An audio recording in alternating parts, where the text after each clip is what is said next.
Hello, my Teaserking family. How the hell is everybody?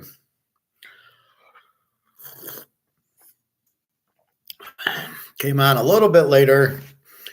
I got my mail today. I do it about once a month. And so I had to go to Social Security. I didn't like this. They were going to put me on Medicare without really asking me, like, oh, you have to go on it. I don't know. What do you mean I have to go on it? So I called them and they said, well, you can opt out of it, but you got to come into the office. So I opted out of it. It was going to be like $175 a month for medical. And I'd rather have the one that was going to come out of my check. The check's not enough really anyway, but my point was if I go to the doctor, I tell them I don't have insurance, I get a discount. I pay like $80 and I don't go that often, a little bit with the gout, maybe with my back, I went to the chiropractor, but generally I don't go to the doctor that often. I just stay away from my sugars and not eat my, not eat my carbs and fast. So anyway,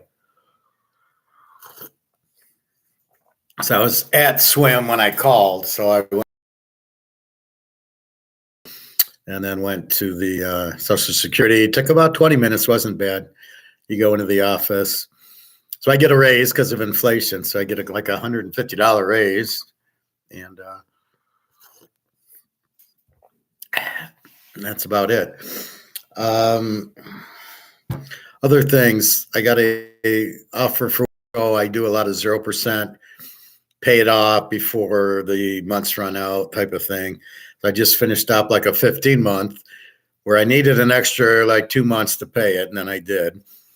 And so there's a new one out for 15 months. So I think I'll take my Chase and move it there because the Chase is whatever, 15%.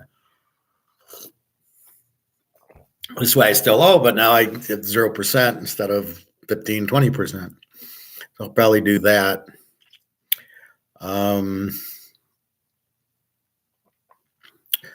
What else? I did not get the position, which I am shocked at.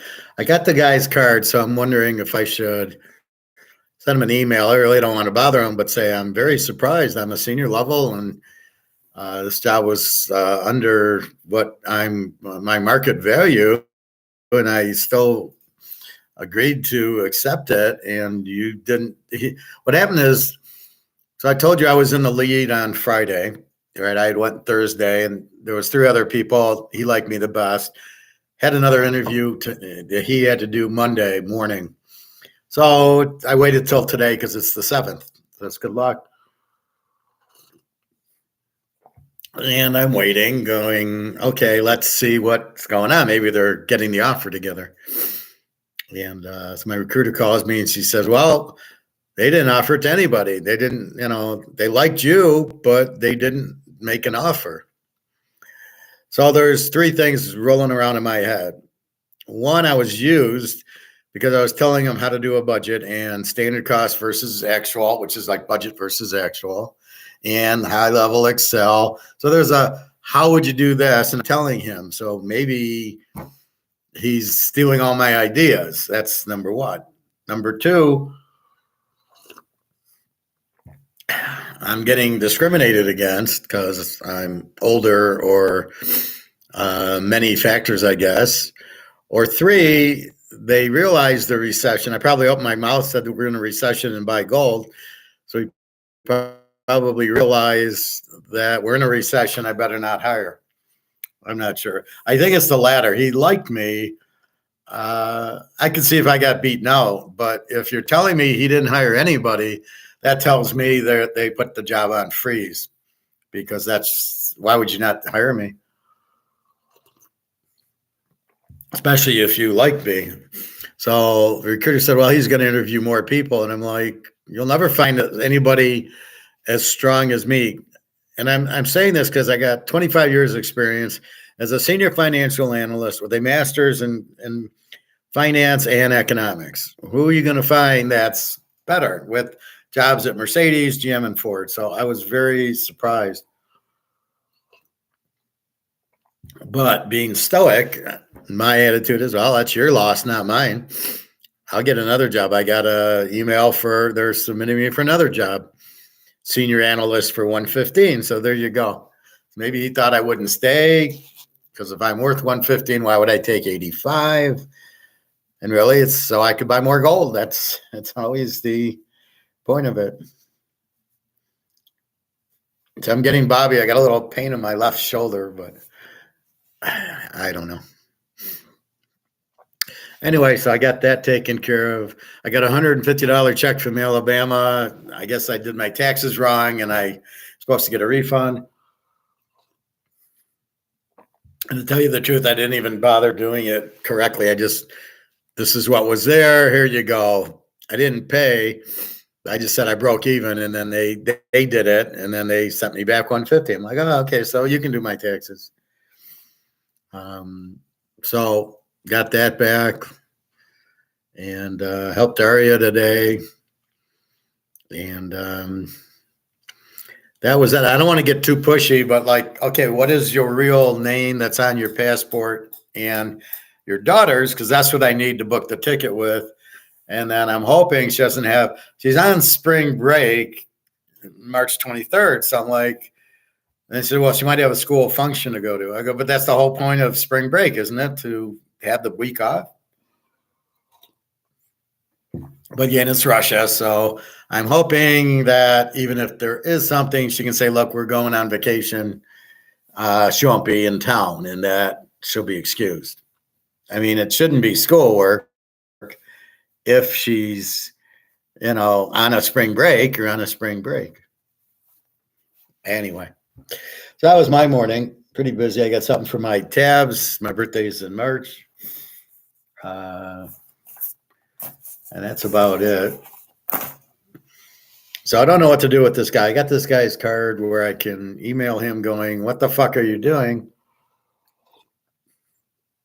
How do you not hire me? Are you insane? Because I nailed every question he asked. So I don't know. That's the part. Was he really using me to get information out of me because he didn't know how to do a budget and didn't know what standard cost was and high-level Excel, or he knows? I don't know. It looks like he used me, but I'm not sure. Anyway, so that's that. Super Bowl, same. Nothing's really changed. I don't see any injuries. Frisco to 47.5. Take the King 8. Go under. For those of you who bought from me, I actually put over on my Teaserking. But if you read it, it's like 48 over 54. Well, obviously you would go down to 42. So I'm hoping that they realized it was under, just a mistake putting the over, or that they haven't put the bet in yet and then see it. But it was always an under, because I'm saying go from 48 to 54, go under 54. But I caught that. So anyway, I apologize for that. But I think you would have read it under seeing the 48 go to 54, but just an error. But hopefully you haven't made the bet yet, so you can get it in at the under price. It's the same spread. I still think KC should be 3-point favorites.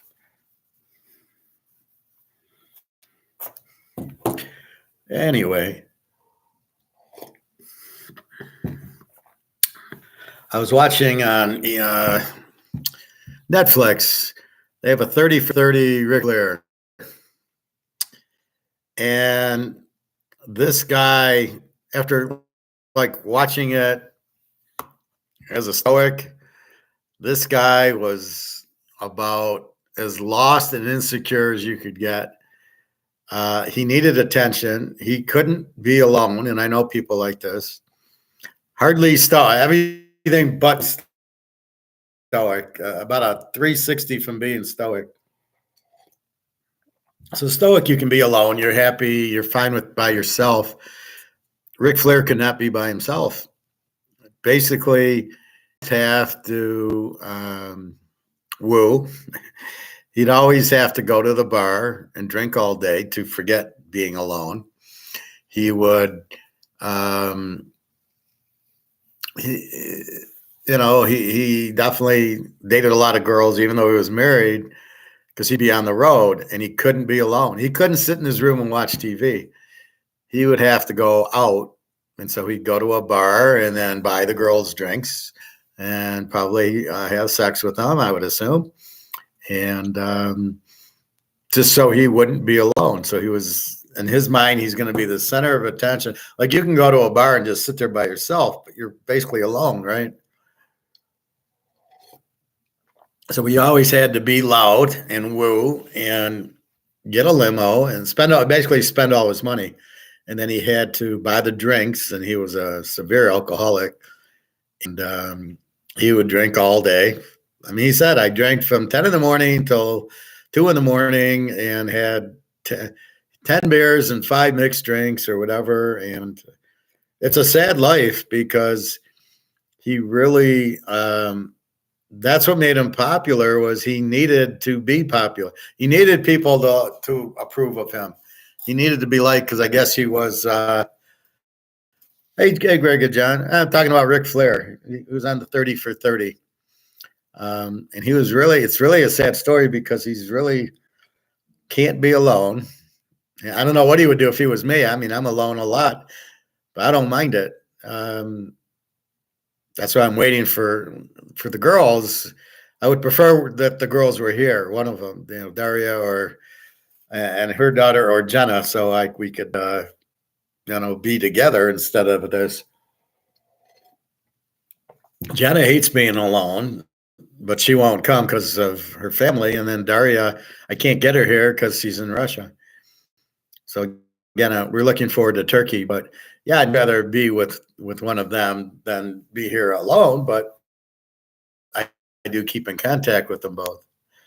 So I guess my Ric Flair is I help them with food, and I feel like, okay, I'm taking care of you, sort of as Ric Flair would do. But yeah, he could not be alone. He needed attention, and he'd wrestle, and he had to be the star. This guy was nuts. I mean, really, and it's not really an act. He's not acting. He's acting. That's what he wants to be, is the superstar Ric Flair, not Richard Fleur. Whatever his real name was, Flair, I think, with Fleir or something. So he didn't like him. He wanted to be Ric Flair, the wrestler with the robes, and he said everything I said was true. I had a Rolex and the shoes and the limo and the girls. He said that was all real. Well, that's the character he played, but he played it in real. It's like a Twilight episode when you'll see a guy, he's an actor, and then he goes into the Twilight Zone and he becomes the actor. And that's Ric Flair. He's actually the wrestler. That's why he can't handle it. When they retired him, he's like, I don't want to retire. And does whatever. And then he's happy with the daughter winning, so he can still be involved with it. But he can't. He lies a lot, tells you what you want to hear, wants to be liked, and have the women. But he's gotten married like 3 or 4 times, but it doesn't matter. He can't handle going home and sitting at home and having a quiet dinner with his wife. He can't do that. So there's a lot. I think he was from divorced parents, or he was, I don't know if he was orphaned or the parents left him and he was in an orphanage, and then the parents who accepted him didn't really like him and didn't really show him much attention. So he's growing up trying to get attention, so it just kept going. So unfortunately, but yeah, he was charismatic. Maybe that explains Hitler and some of these warmongers. And Gates and Buffett and all these idiots, they need the attention, I guess. I don't know. Me, I don't want it. Leave me alone. Like I got something from my apartment about if I go on a vacation, well, if anybody goes on vacation, to tell them they'll watch the house, I'm going, ain't no fucking way I'm telling you I'm going on vacation. I don't want anybody knowing I'm not here. That's you got to be kidding. So I park my car at the airport. You know what car is mine. You have no idea if I'm here or not. It's better that way. If you know I'm gone for a week, the chances of getting your house broken into probably increase 99%. I can break in. There's nobody here. But if you don't know, it's like gun control. I don't know if you have a gun, so I can't break in because you might. But if you don't, you don't. But there is that chance you have it. And anyway, so what should we get into? So again, KC 20-10. I don't see a difference there. It's at Oakland in the Dome. I was watching the Oakland Miami game, the 74 game I talk about a lot.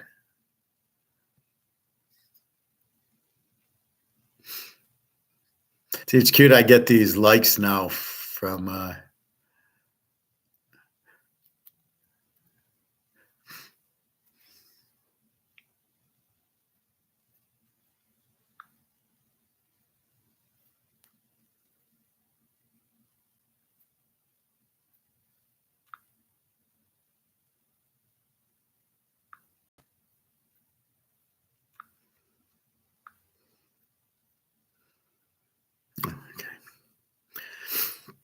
so now I do something to Daria, and she gives me a little like, a little heart. So she's saying, I like what you said.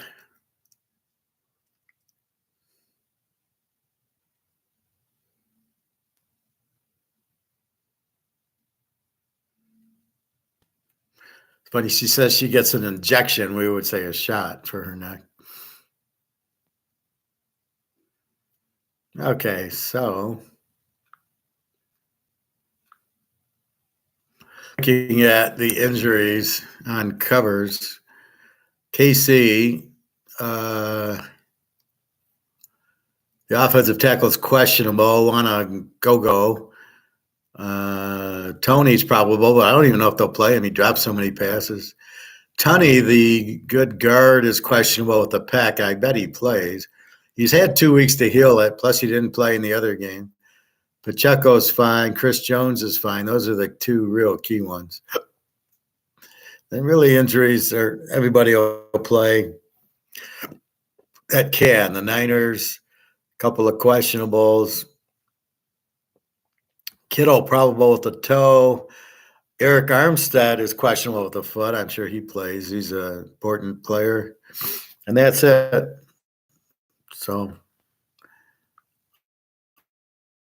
I think we will see that.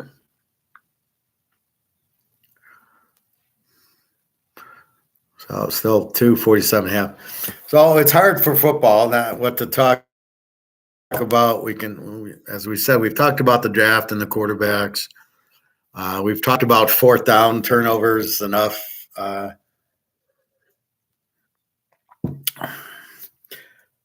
So we get ready for the draft. I was watching Draft Day the other day. The whole movie made no sense. He trades for a guy, and then the quarterback's a liar, like, well, they all are. And he drafts a linebacker with the first pick in the draft, which makes no sense. I mean, he was good, but early. And then he gets the next pick, and he trades back the quarterback because the guy lied. He didn't read the whole playbook where they put $100 on the back, and then so he lies to him. So he doesn't want him, and then he trades and gets a running back now. So he's got a linebacker and a running back, and the first 7 picks of the draft. You're like, shake my like, this guy's an idiot. Although he had a quarterback, so what was he doing? Anyway,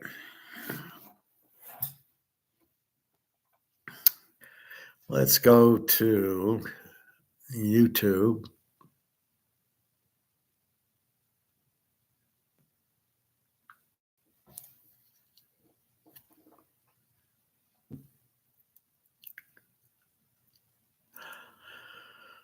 So the biggest thing on YouTube is the people with the wrong, the lying, the people that lie to you.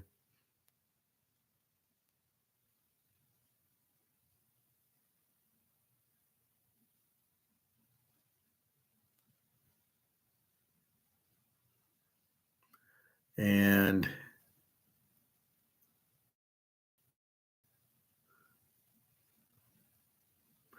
Zelensky sells Ukraine to U.S. company. Kennedy's nephew fuels room. How does he sell Ukraine? I know he sold BlackRock that they would fix things, but very interesting.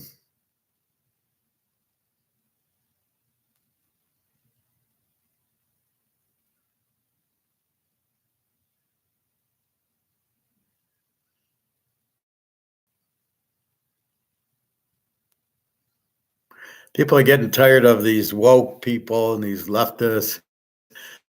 And I don't blame them. We don't even see, I don't even bother listening to them. So people listen, bring it up. I just don't pay attention.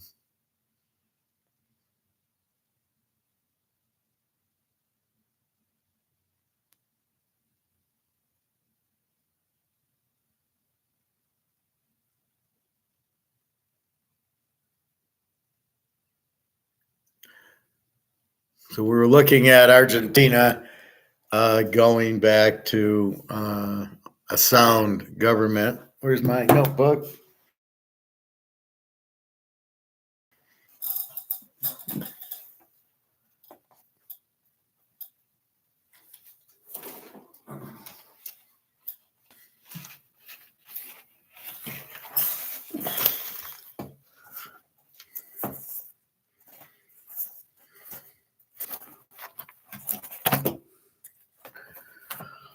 So again, Argentina is turning into lower taxes, lower government, gold standard, free trade, and a constitution. So you have laws. So good for them. Let's see.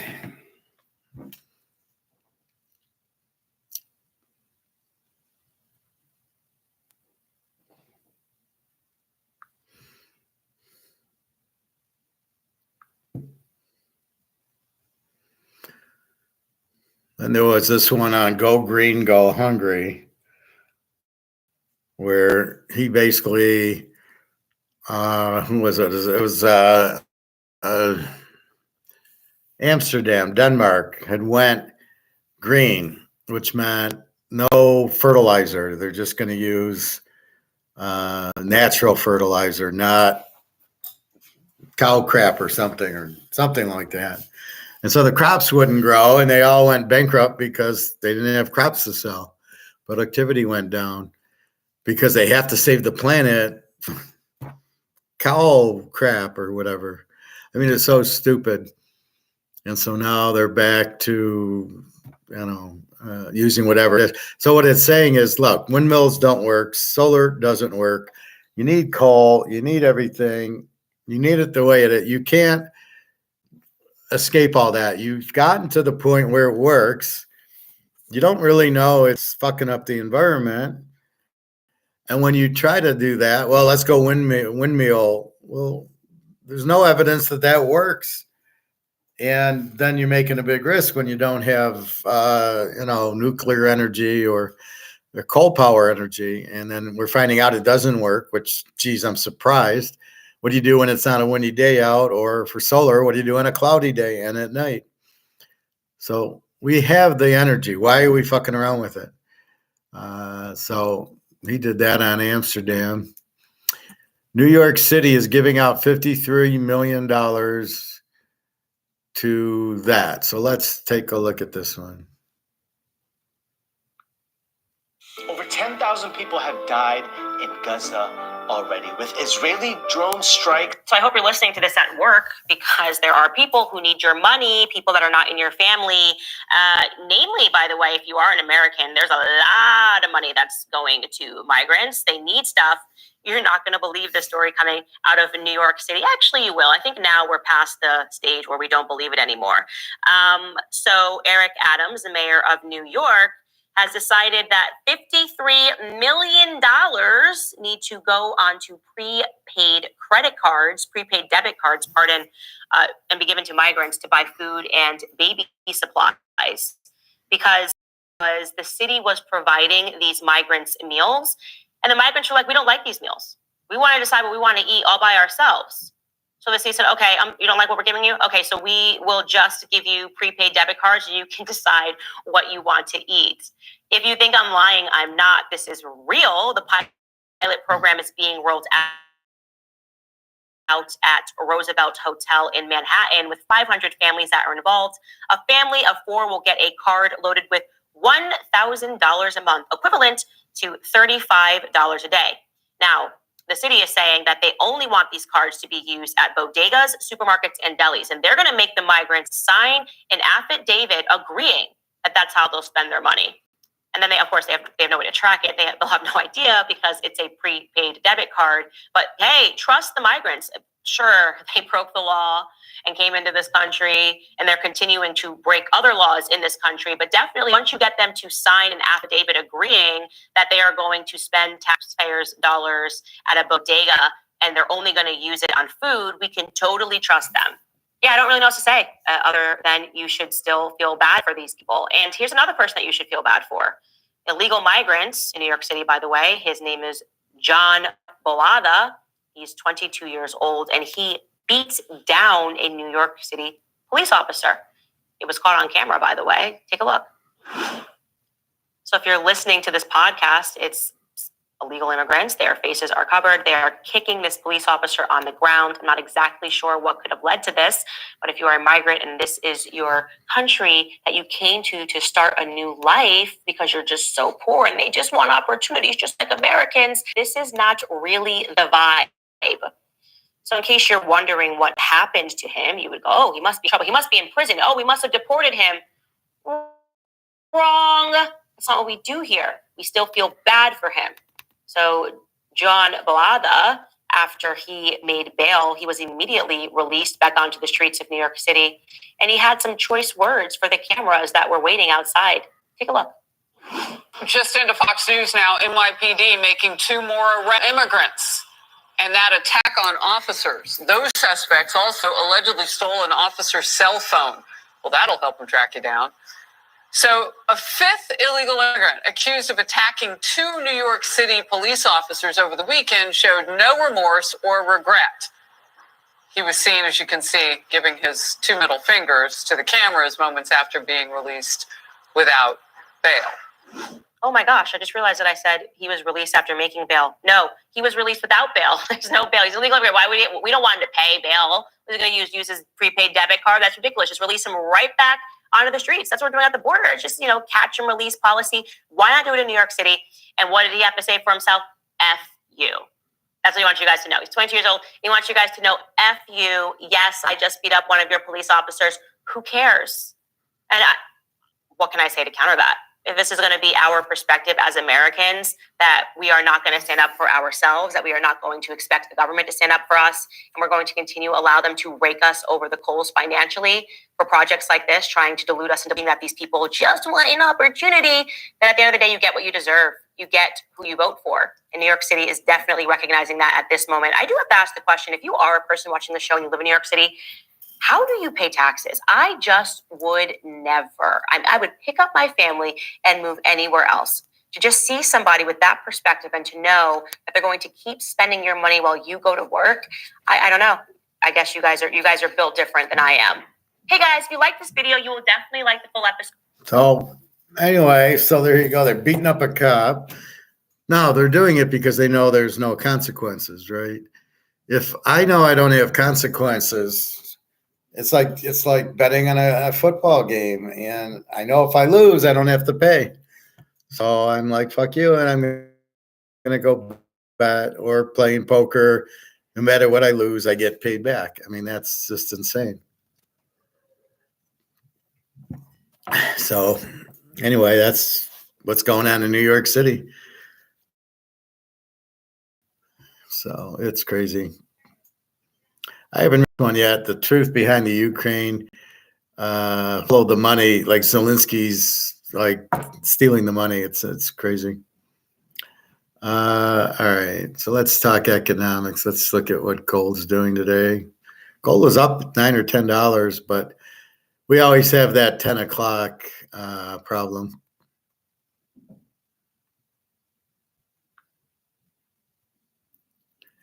And gold's at 2035, dead even. It got up to 2043 at 9:59, and at 10 o'clock it went down to 2036, and now it's at 2035. So not a problem. Let's see.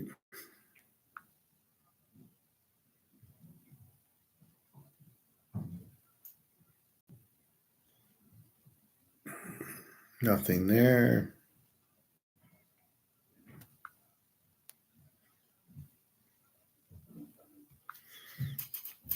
Okay.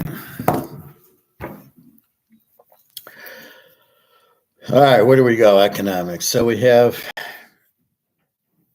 the dollar crashing, gold going up. You got to realize, I was listening to something today, and they still don't get it.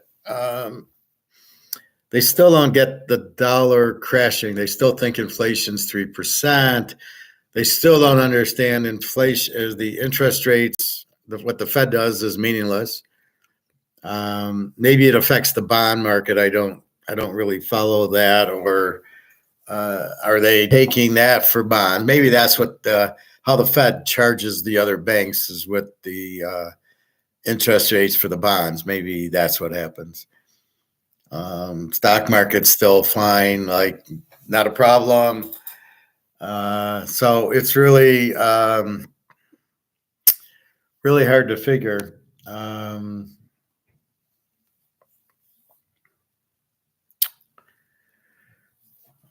think we have definitely seen enough to. I mean, we're just waiting. I do that now. I'm like, when's brics coming in with currency? And I think we'll hear that soon. And when does when they come out with the gold and the Russian come out with the gold? When are we collapsing? It's just a matter of time. Let's see. What else can I educate you on? So we know mechanics happening. We know, let's see. So one question I have here is why do we save, or what's really money? And you can save it. Do I have it here? So money functions, 3 money functions. One's a medium of exchange, so you can get paid and buy goods. 2 is the storage of purchasing power,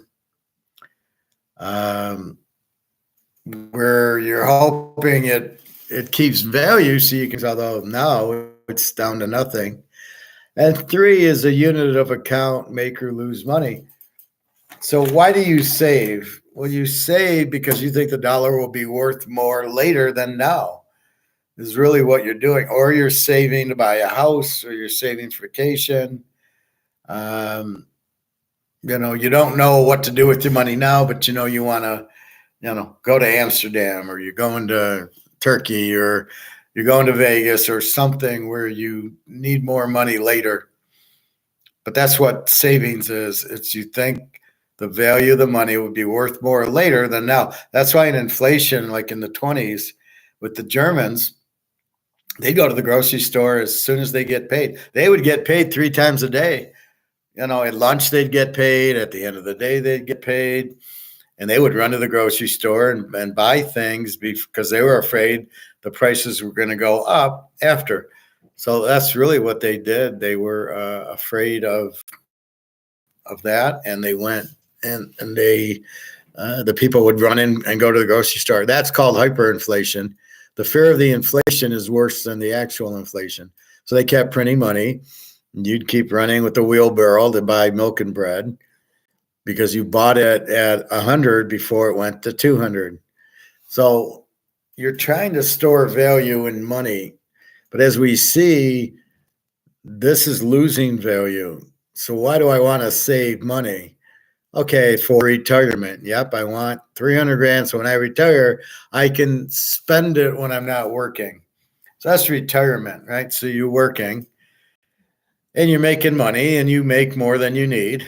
You get 100,000, you need 50. That leaves you 50 grand to do what you want with. So you spend some, you buy a house, you buy a car, and then you put some to savings. And you say, the idea is, I'll have the house, so I don't need, I'll be fine. And I'll have the car. And then what you're saying is, well, I need the income. What am I going to do for trips and, clothes and stuff that I need when I retire? Because when I retire, I'm not going to be working. I'm not going to have income coming in. You'll have Social Security for a while, but of course you can't trust that. I'm actually shocked I'm getting Social Security, only because I would think that it would have run out by now, which it is. They're just printing money to pay me. They really don't have. It's really, a younger person goes to work and I get their Social Security money because it goes to somebody else. They don't keep it in your account, which is the biggest problem with the system. If it was in my account, I'd be fine. I'd be retired with $500,000, but they don't do that. So I want to save to have money. So when I retire, I can pull out $1,000 a month and spend it. And I don't need I got the house paid off and the car. And so really I just need that. And that's what you're trying to do. And that's why you save. But the problem is when the government inflates the money, everything you save. So when you retire, you don't have to work. You pull the money out. You pull a little bit each month. Well, now you're fucked because all that money is worthless. And this is the biggest thing I'm trying to teach to you is all the money in the bank that you've worked hard to save. So when you retire, you don't have to work and you pull the money out of your bank a little bit at a time. And it's really hard because you don't know how long you're going to live. So you basically, without knowing, you're kind of not spending as much, as you could. If you knew you were going to die, next year, you would spend all your money and, okay, I'm going to die. So that's it. But you don't. So you spend a little because you have this stress of, well, I need the money. I'm going through that now, kind of. I have all my gold, but I'm trying to bridge the money I still have in crap to buy more gold. Well, I don't know. I need this for credit cards or anything over the Social Security amount I get. And that's what I'm trying to do. So,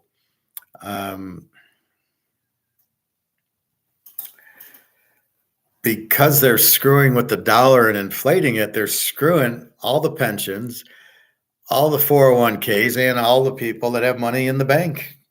Maybe you have your money in Microsoft as your retirement, or maybe it's in the Chase Bank earning 6% in an annuity for my retirement. And so what happens is it's worthless. You've lost it all. Then you become Attack on Wall Street guy and start shooting all the guys that stole all your money. But that's the problem, right? You go and you save the money to have when you retire because you're not going to work. You'll just pull money out. And then what happens is it's gone with inflation. They're basically taking the value out of the money. So call inflation what it is. They're making the money worthless is the bottom line of what inflation is. And they shouldn't do any of it. 2%, 3%, 10%. None of it should be done. It should not be allowed to have inflation. It's ridiculous. It ruins the value of the dollar. Why do you want to do that? That's another reason you want gold. You can't screw around with it. So that's another reason I put you into gold is that cheap will go up, but it gets you out of the dollar, which is going to zero. So you've worked hard and you saved your whole life, and you got $500,000, $1 million in your 401k, your stocks, or your bank, and you think you're fine. Oh, I'm good. It's America. The dollar. Where's the dollar going? And then, boom. Oh shit! The inflation's high. It's worthless. And now what do you got? And with the inflation, just killed the value of your dollars. Like Argentina, I showed you yesterday, they had no food. I think I got it on here somewhere.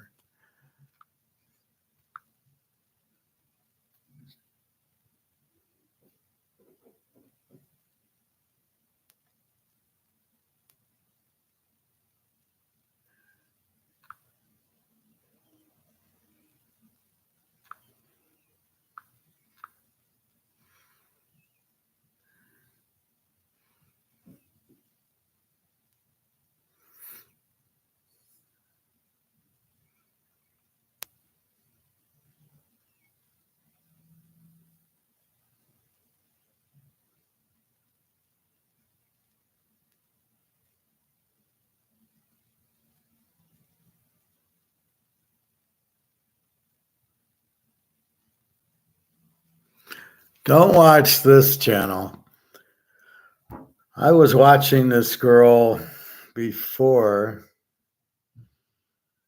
and this Pfeifenberger, she's just a host. She doesn't really know anything. And this guy, don't waste your time with. This is like Egon's partner, but we like Egon. This guy really is not an economist. I don't know what he is. He makes really no sense. He uses too much graphs. He's probably a Keynesian. So don't watch either of these two people. The girl I don't like. It's also a CPA who comes on who I don't like. She also doesn't know much. But there was something.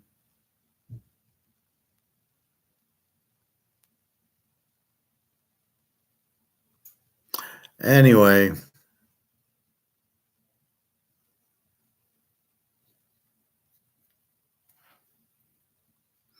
So these countries with high inflation end up where the dollar's useless, the economy goes crap, there's unemployment because nobody can work, because nobody can afford to buy goods and services. So therefore, there's a few government type of companies that work and everybody else is poor. It's like Nazi Germany. That's how Venezuela, that's how Argentina was. I mean, imagine how bad it is to get a libertarian elected. Right? That's how bad it's got to be. So just understand it's a fiat paper universe, and your object is to get into the gold, silver universe. That is your out. That is your safe haven. That's what you want to do. You've got to get into it because of you've got to get into it because you don't have a choice. We've seen it. There was one on Sri Lanka I saw, and they're all poor. That was the one with the harvest where they went to the manure. And look at Sri Lanka now. I think I have that one. I think that was one I was going to show. Oh, that's okay. That's this one. So let's watch this one. 45 tons of life-saving aid reached the desperate hands of protesters removing the police barricades and pushing the riot police back. People in Sri Lanka rioted because here the country slipped into extreme poverty.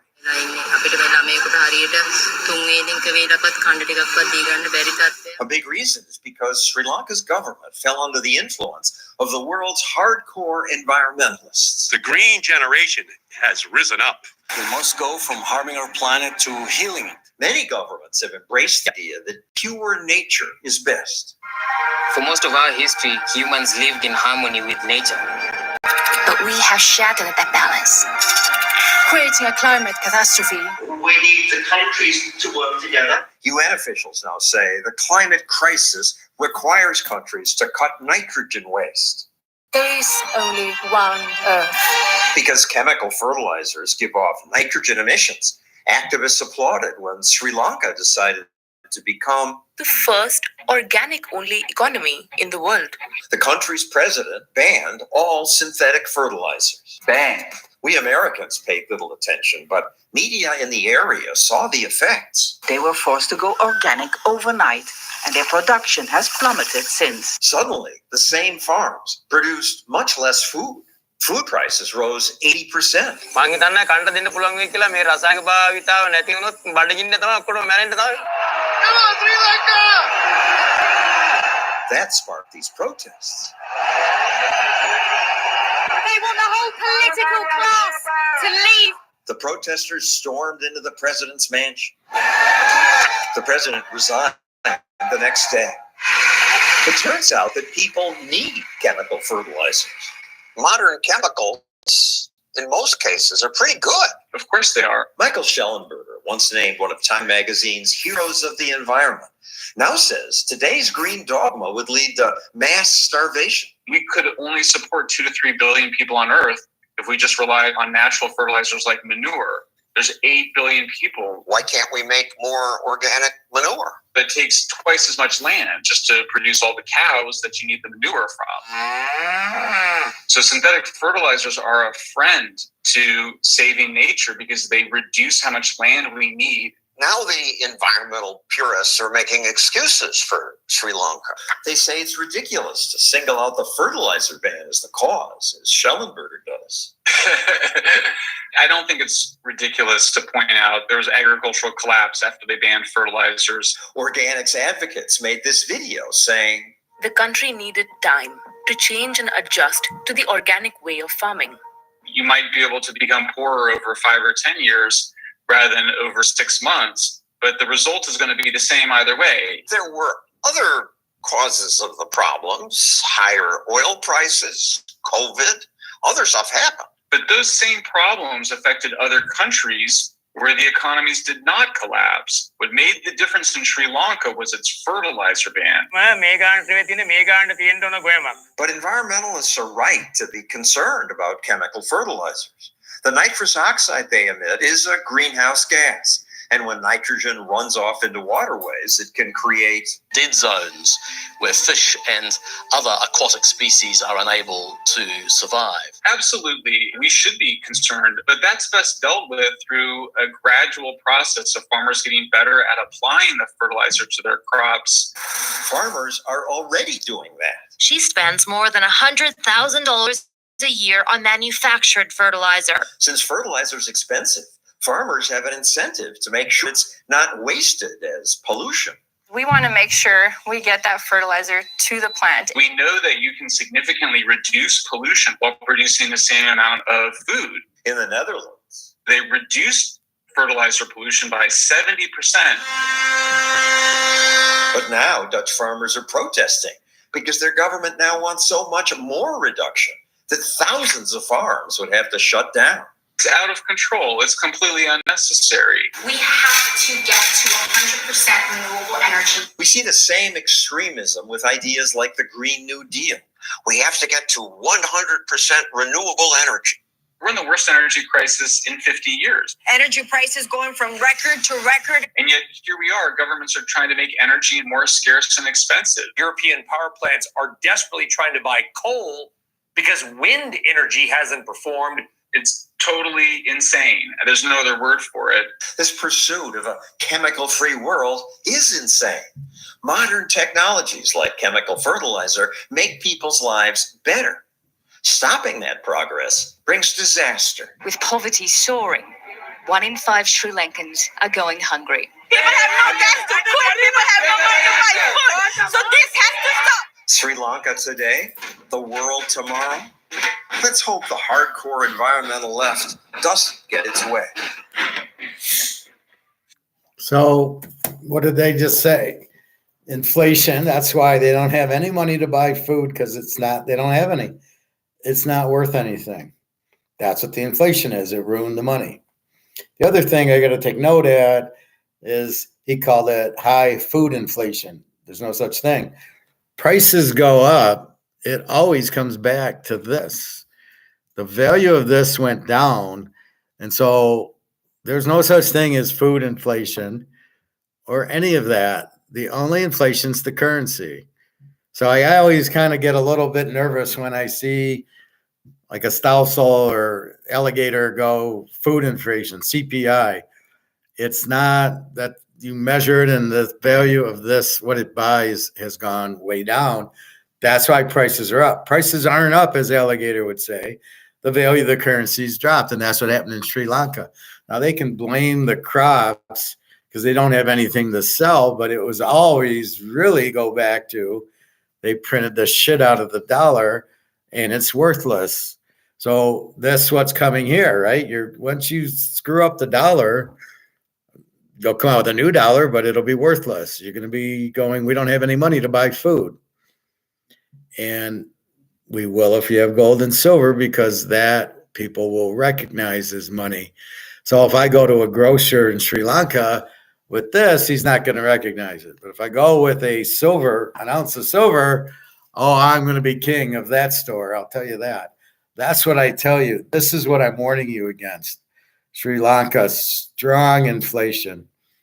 I like that they were in the guy's pool. I would have done some laps or did some running in the pool. But you can see now they're blaming it on the green. Why is the green? We've got to be 100%. How the fuck are we living now if it's all so bad? We seem to be fine. We seem to be able to go out and breathe and our skin's not falling off and we're not dying. So that's a bunch of bullshit. The question is why do these elitists like Charles Schwab and Soros want this? Well, I guess because they're Nazis and that's what they're used to. Maybe it's the only thing. They're both Nazis, so it's the only thing that makes sense. The Nazis getting revenge on us beating Hitler. It can only be a revenge game. There's no other reason that you would want that, but they want to be in control is really the key. We have money. We'll be able to eat, but you won't. And we're going to punish you just like Hitler punished 6 million people in Germany and Poland.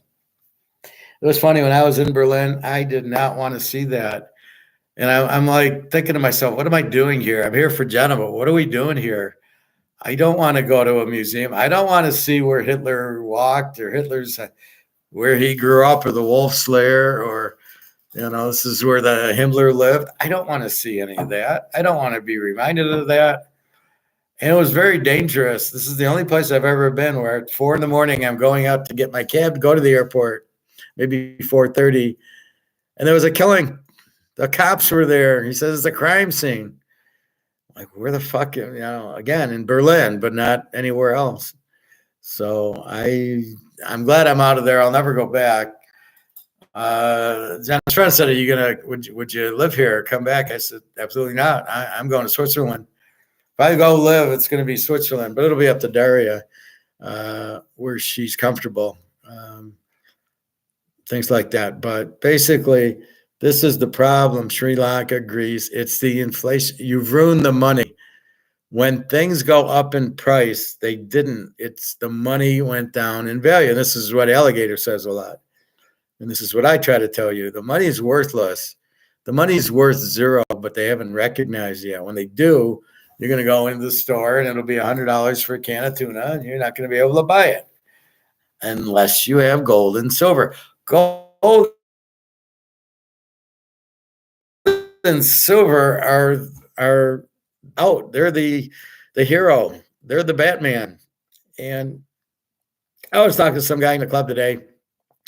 I'm being stoic, so I'm drying my swimsuit. There's a little dryer that you have. And some guy goes, so what's on your mind? I said, I can't tell you because it'd be, when I tell people, it's way over their heads. And it's going to be over your head. The guy kind of got mad at me and I'm like, well, fuck off. You couldn't comprehend what I'm saying anyway. So I tell you about gold and inflation and nobody gets it.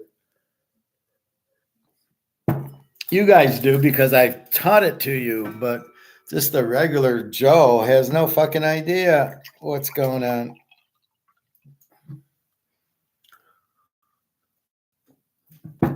Anyway, so the more I can show you, like this leaving New York, what's that about? They're giving these people that have no business in here, that are not, they're just vacationers. You're giving them $53 million so you can eat and buy baby goods. How many, if you got a baby, what are you doing here? And if you don't have money, what are you doing? It's like me going on vacation to Turkey and saying, well, give me a handout. I don't have any money, but I'm here and I need to eat. So give me money. And the problem is they're not thinking of this as a vacation. Oh, we're coming to live. Well, we don't have money. We don't have an education. Well, how are you going to thrive? Well, we'll give you all this money. We'll give you, what is it, like $2,000 a month for food and stuff. And they're staying at the Roosevelt Hotel. Oh, that's nice of a hotel putting them up. I'm sure they're treating the rooms nice. So this is the problem. It's all bullshit. The U.S. government's totally corrupt. I don't really know what it can do, but you've killed the biggest thing, right? You've killed the lower taxes. You've killed the lower government spending. You've killed the gold standard. You've killed the free trade, and you basically have killed the Constitution, the rule book. This is why we bitch at football games. All of a sudden, they don't call interference. Was it a foul? Call it. You call holding on 10 plays that there's no holding on. The lineman's falling down, and you're calling holding on it. Just because the guy falls down doesn't mean it's holding. And if I was a lineman, I'd fall down every play.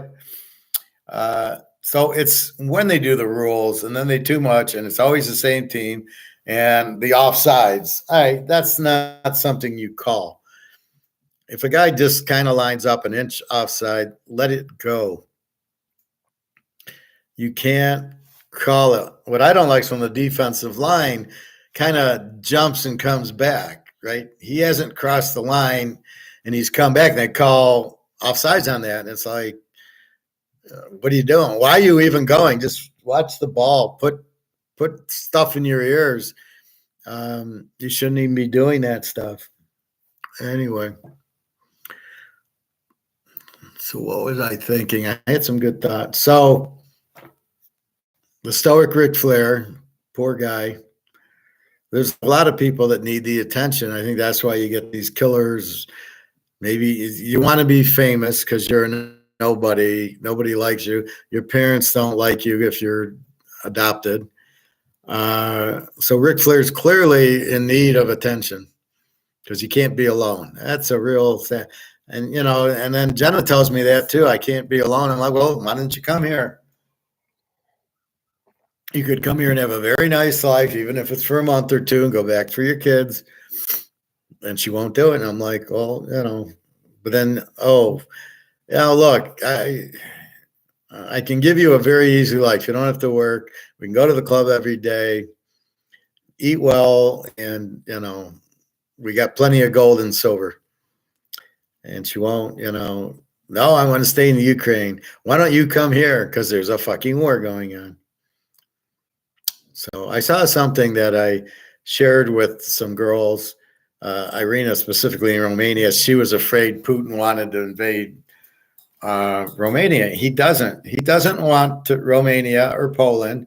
He doesn't want Western Ukraine. He only wants the cities on his border. And he doesn't want to attack his own people, which he feels the Ukrainian people and some of the Romanians and Polish are Russian or Slovak, so he doesn't want to kill them, which is fine. So that's what he has. Anyway, so I sent it to him to show him, look, because I know they were scared of that. Hell, Irina was scared of nuclear bombs. They're all buying iodine. Okay, you take the iodine. Okay, it gets the radiation out of your system. And then what do you do? What are you going to do for food? So my friend wants me to buy it's like a frozen food or something. I can't remember. It was a certain type of food that you can eat a lot of. It lasts for a long time. I go, what do I do when this runs out? Why am I buying this? I surely think Kroger's isn't going anywhere. or McDonald's or, the big companies will be around. The mom and pops might not. But at the end of the day, the market controls the prices. So if McDonald's can't just start charging $30 for things, that's what I don't understand in Sri Lanka. Everything's so expensive. And I'm like, how can it be?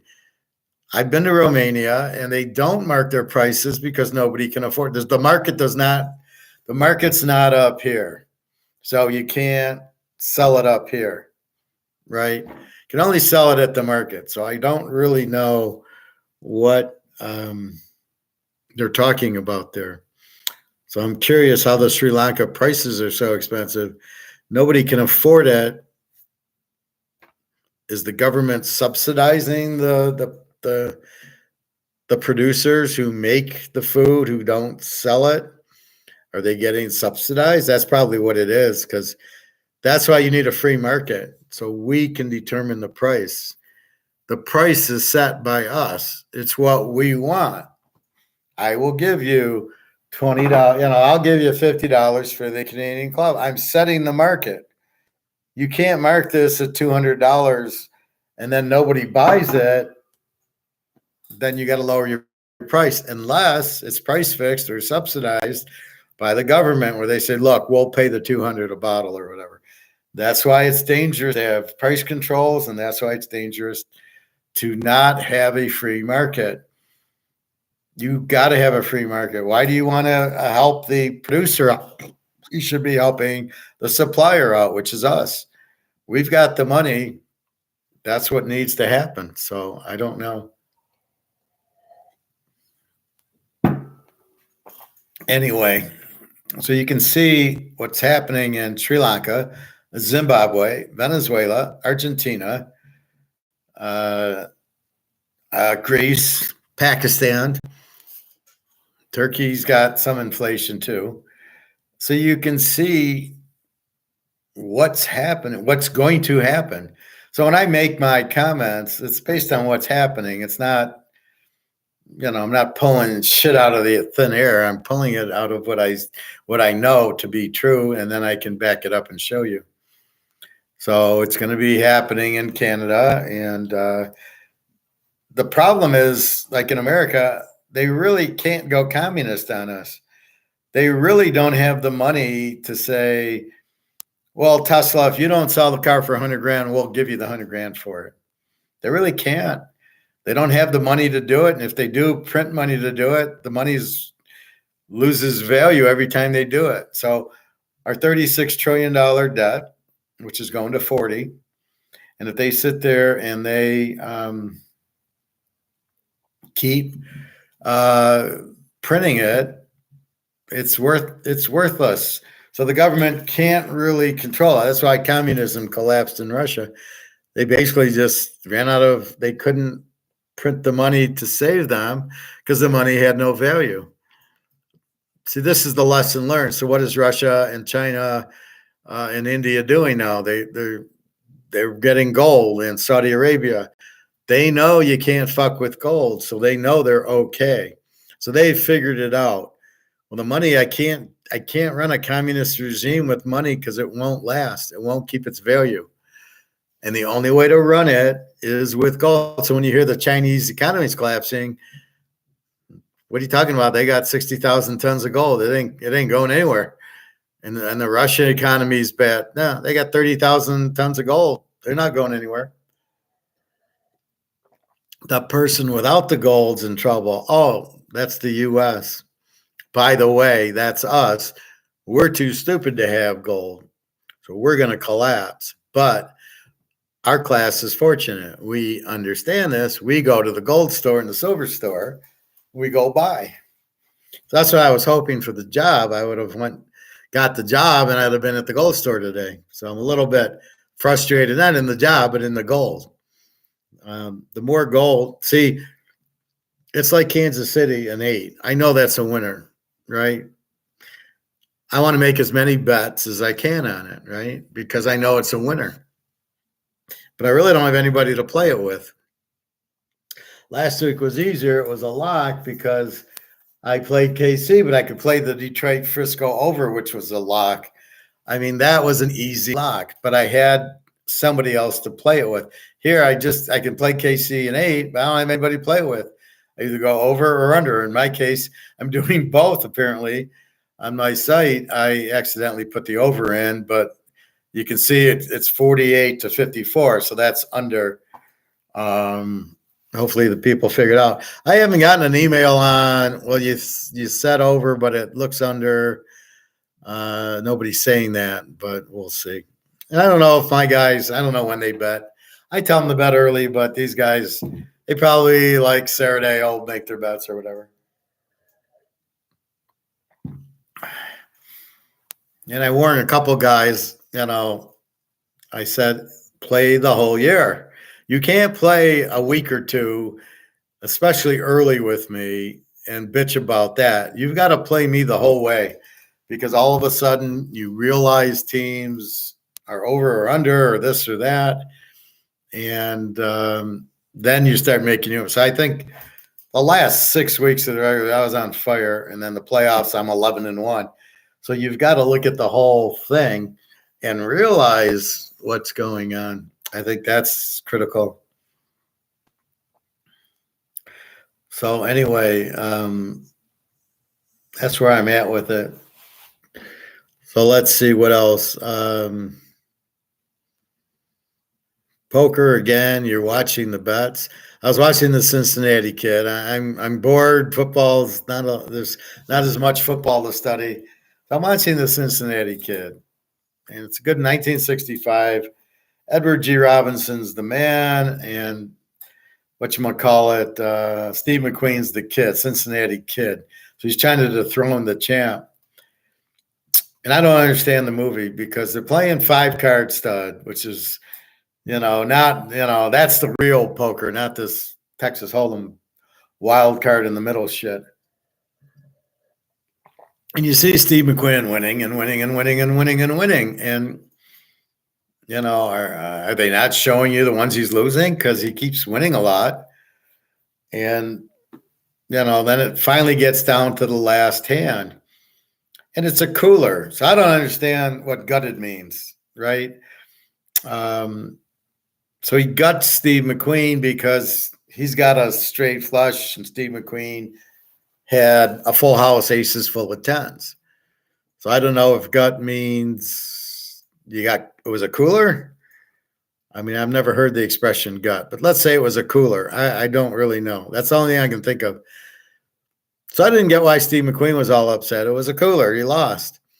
The way he bet, the man looks like an idiot.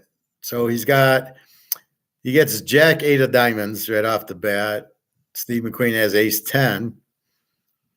He bets a little. The guy calls. Then Steve McQueen has a pair of tens, and he gets a queen of diamonds. So he's got Jack 8, queen of diamonds. Steve McQueen makes like $1,000 bet, and he raises them.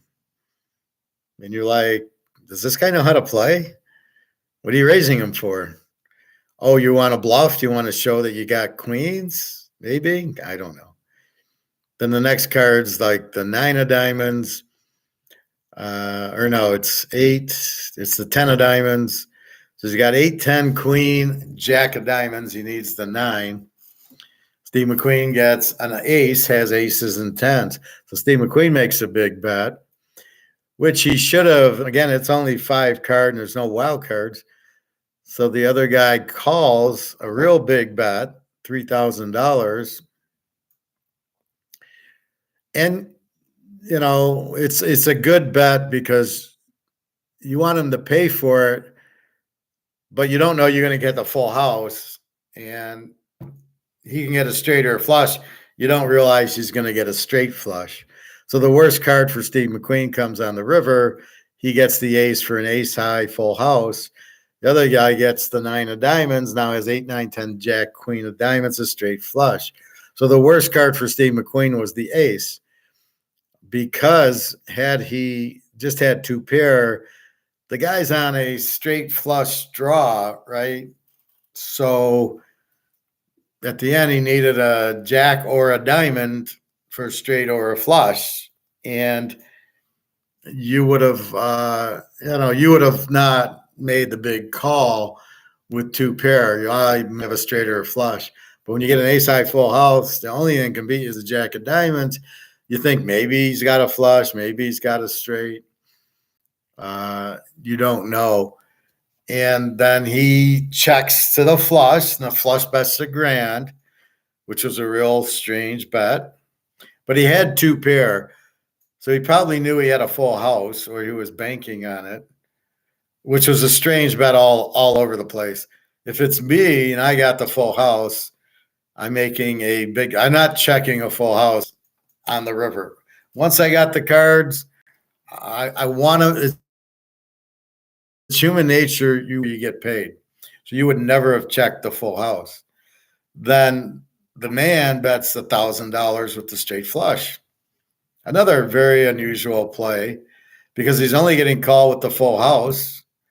Steve McQueen then raises him $5,000 because he thinks the guy only has $5,000. And the man goes and then raises him, pulling $5,000 out of his pocket, which is totally illegal. You've got to have the money out. You can't. It's like, oh wait, let me go to my safety deposit box. And since I have a straight flush and I can't lose, I'll pull 100,000 out. I mean, you can't do that. You can only have what's on the table. That's a very normal way to play poker. You can't hide chips. And I do that all the time when I'm playing at MGM Friday night. You've got to see all the big chips. So if the black chips, the $100 chips, there's green are 25 and red are 5. So if you got black chips and you're hiding them behind, you can't do that. I got to know you have $340 to go, so I know how to bet. You can't hide 200 and you really have 500 or 700. That's illegal. So that's just hiding the chips or putting them behind. But actually, what he did is taking them out of his pocket is ridiculous. There's a James Bond movie, the one he plays poker in, Casino Royale, where the guy trying to pull money out of his pocket, and she says, no, just what's on the table, and then he bets the car. And same thing there. So it's a very unusual that he could then bet $5,000. I don't know why he thinks he got gutted. It was a cooler. You had a full house, you had a straight flush, you happened to get unlucky, and you lost. But what I keep going back to is the other hands. They're showing 30, 40 hands, and Steve McQueen's beating. I got the flush. I got the third 9. What is he betting? $5? He should be betting a couple thousand on those hands. This is what I don't understand. The way it looked, Edward G. Robinson should have had no money when it came to that hand. And Edward G. Robinson kept having money. So then it comes back to, what did he bring, 100,000 to the game? There's no limit. I got $100,000 and I'm going to bet. And Steve McQueen's got like 7,000 and, to 100. So that was really strange. All the hands Steve McQueen was winning, and yet he wasn't up that much. What is he betting? He's bet 5,000. What are you doing? You got trip 9s, bet 5,000. You bet the flush, bet 5,000. What is he betting? 200, 300? So it really made the whole game made no sense to me. And now I'm sitting with this guy for a couple of days. So if he's pulling $5,000 out, I should know what that means. I should know that either he has it or he's bluffing. At that point, I should know when the guy has it and when the guy's bluffing. And then I would not have thought it was a bluff. The only thing he could have had is the jack of diamonds. Maybe he had a flush. But if you think about it, would he bet a flush into 2 pair? The guy just went and made an all-in bet. He's got a full house. He thinks you have a flush. He's not doing that with 2 pair. That's not how you play poker. You got a full house. You think he's got a flush or a straight. You're pounding it, right? That's how you play poker. You're not bluffing that. You can't bluff a guy with aces and 10s. He ain't folding. There's no way Steve McQueen's folding. So you can't be bluffing. But the bullshit of taking the $5,000 out of the pocket is disturbing. I did not like the ending. I thought Steve McQueen had won all these hands. Where's all his money? And then pulling $5,000 out of your pocket. By the way, apparently there's $1,000 bills, even though there isn't. He pulls out five $1,000 bills and bets it. And I'll take a marker, And it's like, what are you talking about? Take a marker. This is bullshit. You can't use that. It's got to be money on the table. I would have said you can't use that, but I would have made those rules. It's only but that's what when I sit down at Caesars or MGM, I know it's just the money on the table. You can't pull money out of your pocket because you got a good hand. But that's what it sounded like. So I could see a case where Steve McQueen could have got away from it. However, winning all these other hands, you've got to wonder, well, the guy never pulled the $5,000 out of his ass in other hands. So why is he pulling it out in this hand? He ain't bluffing. He didn't bluff me before. He said, I can't be persuaded you got 3 9s. So he's calling to see the 3 9s or to see the flush. But in this case, he didn't call, he raised. I'm sure he's raised before. Was he bluffing on his raises? Maybe he was, not to the point of pulling out $5,000. Anyway, so that's, there's a time you bluff and a time it doesn't make sense. And if I got aces and 10s and I'm making a big bet, you're not bluffing me. I mean, I'm going to call whatever you bet. Obviously, I'm not bluffing to your 4 diamonds. But it was it was just like the Rounders movie where the guy has a full house and the other guy has another full house. It's a bad beat. That's all it is. That's what a bad beat is. I have a full house. You have a higher full house. It's a bad beat. Although Matt Damon said it wrong. He says, "Oh, I didn't get a bad beat. I got outplayed." You didn't get outplayed. You had a bad beat. You had a full house. You're not folding a full house when there's no full house on the board, right?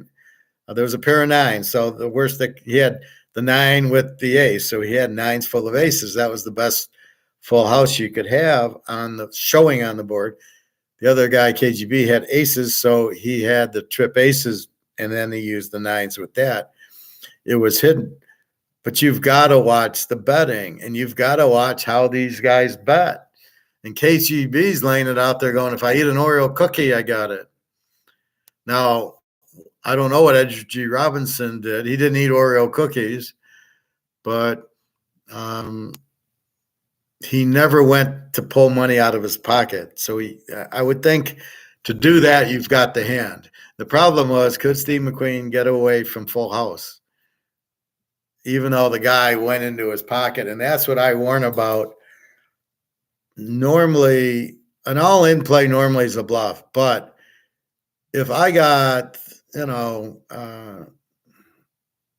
know what, if I'm making a big bet and I'm not bluffing, there's 7, 8, 9, 10 on board, and I bet $200. There's no fucking way I'm bluffing. I can't be bluffing because if you have the jack, you're calling. So I can't bluff in that situation. So if some guy makes a big bet, maybe he's trying to buy it, and then I would have to see it. But if he goes all in, I'm calling. But if he doesn't go all in, I'm probably folding. An all-in bet means he doesn't want me to call, so I'm going to call. A $300-$400 bet means I want you to call. That's why I'm not going all in. So in my mind, if I'm Steve McQueen, and I'm playing with the guy for 3 or 4 days, I'm probably folding with the full house because I don't have the 5,000 behind me. Although if he does fold, he's already got 5,000 invested in the pot. So I don't know. I think what he should have done in that situation, he gets the full house. The other guy's got the 4 diamonds. He checks. The guy bets $1,000. What he should have done was call. and because he could lose. I don't bet into the nuts. If there's a pair of nines on board and I hit a straight, I'm just calling and going, you got a full house? No? Okay, I win with my straight or whatever. There's a time to play cautious, and that was it. He could have had the jack of diamonds and the straight flush, and he did. So if you checked, he bet $1,000, just call it. Say to yourself, he's fucking around, he's betting $1,000. If he had the flush, he'd be betting $5 or $10,000. Or why am I checking? I should have bet $2 or $3,000. And then if he comes over the top, I'm folding. That's what I would have done. Obviously, knowing how the hand turned out at the end, I would have probably done that. But this is why I tell you to watch the bet. Now, 5-card stud, are you going? There's no all in. It's not a pot like that. Well, I guess he bet everything he had in front of him. But what was Steve McQueen thinking? Okay, you go all in for what, $3,500 in 1930.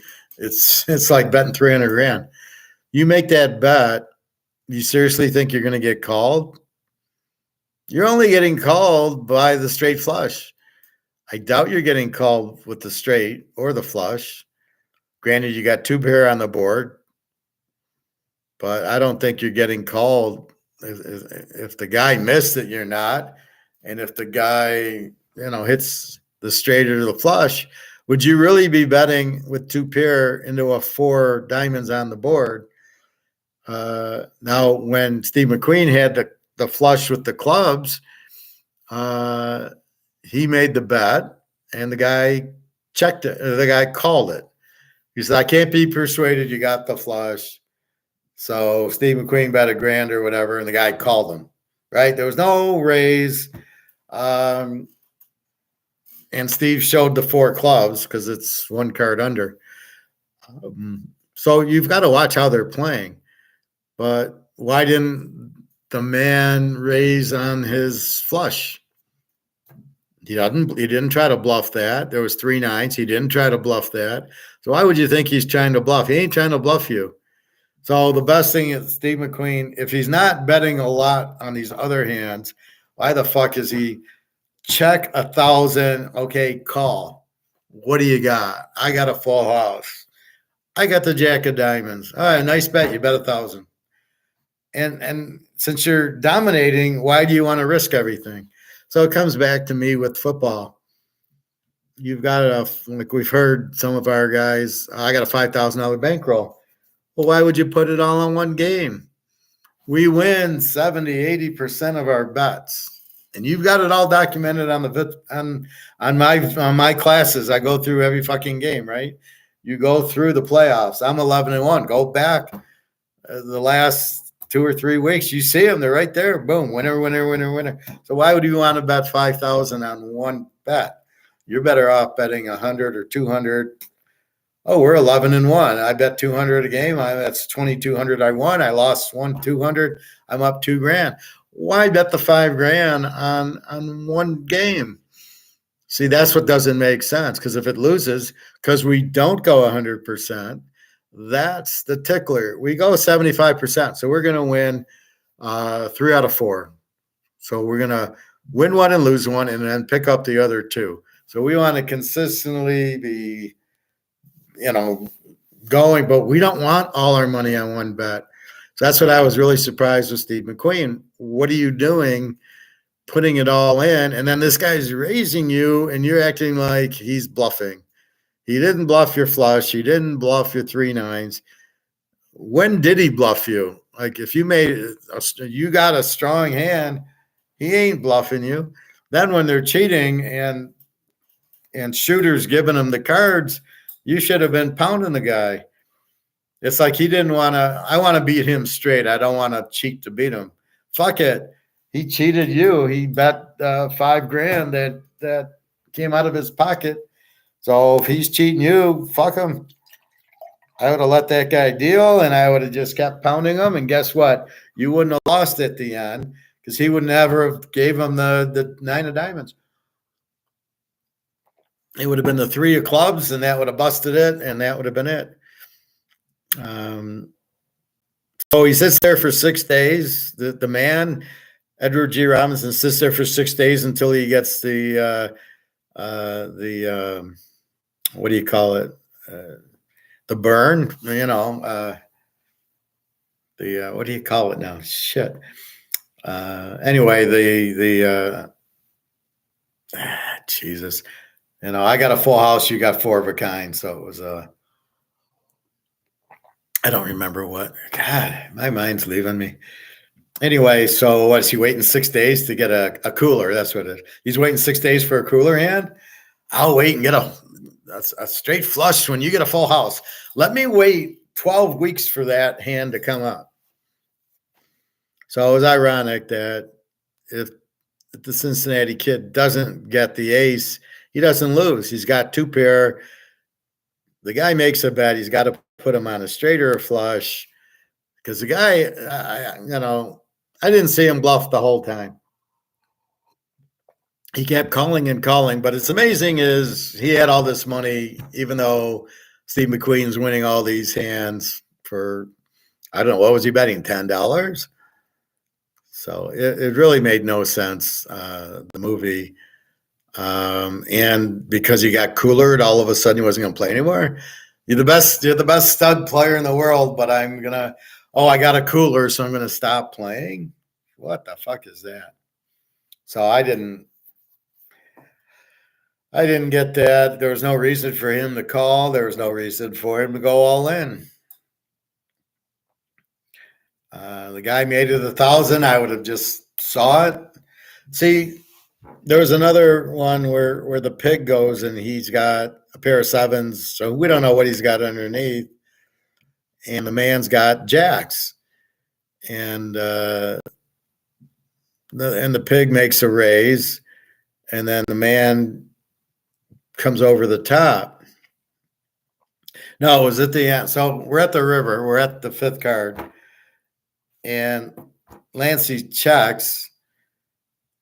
And then pig bets. And then Lancey goes over the top. And then he won't call. And you're like, then why did you bet? What are you doing? He checked to you. Just check back. Say, I got this. And then you can see how he plays. You can see when he checks, is he fucking with you or not?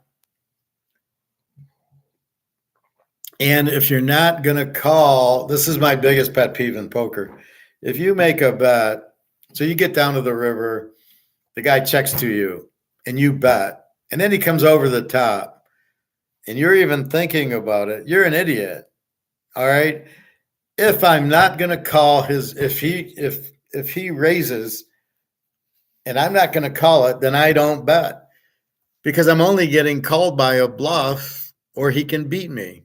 If he can beat me, he's just checking. And if he raises, he's probably bluffing because nobody in the world checks the river if they got a big hand.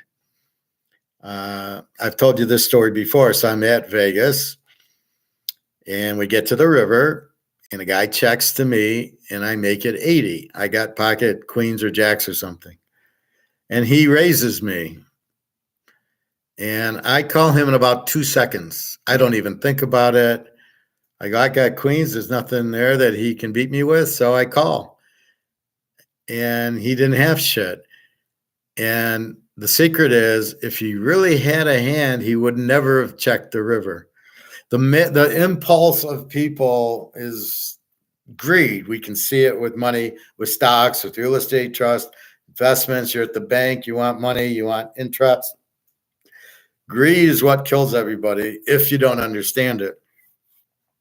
If he had a hand, he would have bet. He would not have checked. So when I raised and he raised, he's telling me I don't got anything and I'm going to try to bluff you. But I had a good hand. And again, I bet. He checked, I bet 80. And you're raising me. Why? I got a hand. I'm not going to. You think I'm bluffing? So that's the thing. So within 3 seconds, I called him and I won the pot. You do not check the river. if you have a hand. Now on TV, Cincinnati Kid, yeah, Cincinnati checked the river, and then the other guy bet the flush, and then he goes all in. He check raised him, which would have been a tell to me that he had the full house. And so I know I can make a big bet if I have the straight flush. I know he's got the full house because of the bet he made. So I'm looking at that also. But it's all human nature. It all goes back to everything that we talk about in class economics. So in economics, why do we invest? Because we want to make money. So how do you play cards? You want to make money. So am I bluffing or do I got a good hand? Well, that depends on who you're playing with. Are they going to call your bluff? Or is it depending on, just the nature of it? But the nature of it is if you got a good hand and you got the last card, if you've got a good hand, you're betting. And so look what the man, look at G. Robinson. Steve McQueen checks his full house. The guy doesn't check. He wants to get paid off for his straight flush, so he bets it. Right? That's the key to it. He wants to get called. He wants to make a bet. He could have checked it, but because he had a straight flush, that would have been my cue for Steve McQueen is, okay, I'm going to call. He just bet. He wants to make money. He's got a hand. And he's not necessarily going to put you on a full house because you checked. Because I would have read him like, oh, he doesn't have the full house. He's checking to me with my straight or with my straight flush. So I want to bet something to win something. But if I'm Steve McQueen there's no way I'm going all in. Because he could have the jack of diamonds, which he did. He bet like he had the jack of diamonds. So again, I check. He bets 1,000. I'm calling. If you got the jack of diamonds, you didn't win anything. If you don't, then I won. But the way I'm betting anyway, when I got straights and flushes and three nines, that's about what I'm winning anyway. Because apparently I'm not winning a lot because I don't have that much there. So that's kind of how I read it. So when you're playing poker, it's about profit. It's about greed, and it's about stupidity. How do I win the hand? Do I win it with the bluff or do I win it because I got the best hand? If I want to call, I just check and hope my hand's good. So when I make a big bet, it's either because I'm bluffing or I've got a real strong hand. And if the guy, and you watch the guy, I mean, especially if you're playing with him for 6 days, you watch the guy. Does he normally bluff? Well, I had 3 nines. He didn't bluff me. I had a flush. He didn't bluff me. He doesn't bluff to get me off the hand. So he only bets big when he's got it. Okay. Otherwise, I thought he was a calling station. Well, I don't believe you have 3 nines. Yeah, I do. Okay, I called you. I don't believe you have the flush. Okay, I call you. Oh, I got the flush. So he was a calling station. He could not, now maybe because it was heads up, but he could not differentiate. He couldn't read the kid. He couldn't know when he was beat. He didn't watch the betting, so he knew when he was beat. Seemed to have a huge bankroll, so he's just going to give it all away. But if I'm running into that where I got a calling machine going, so a calling station is, I bet if he has any hand, I'll call. So I told you a story about my friend had a pair of jacks and an ace king flopped, and I got him out, saved him some money. But a calling station would have kept calling with the jacks, right? Ace king flops. I got an ace. I got aces. He's got jacks. I bet 20. He calls. I bet 50. He calls. I bet 100. He calls. What do you got? I got aces. I got jacks. That's what a calling station is. They think they have a good hand. They don't know how to read that you have the aces. So they think, well, I got jacks, and they keep calling.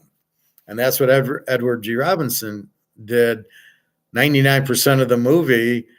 I don't think you have it. And he called, and the guy had it. And you're like, what are you calling for? I don't believe you have the flush. Well, how did he bet? Did he bet like he had the flush?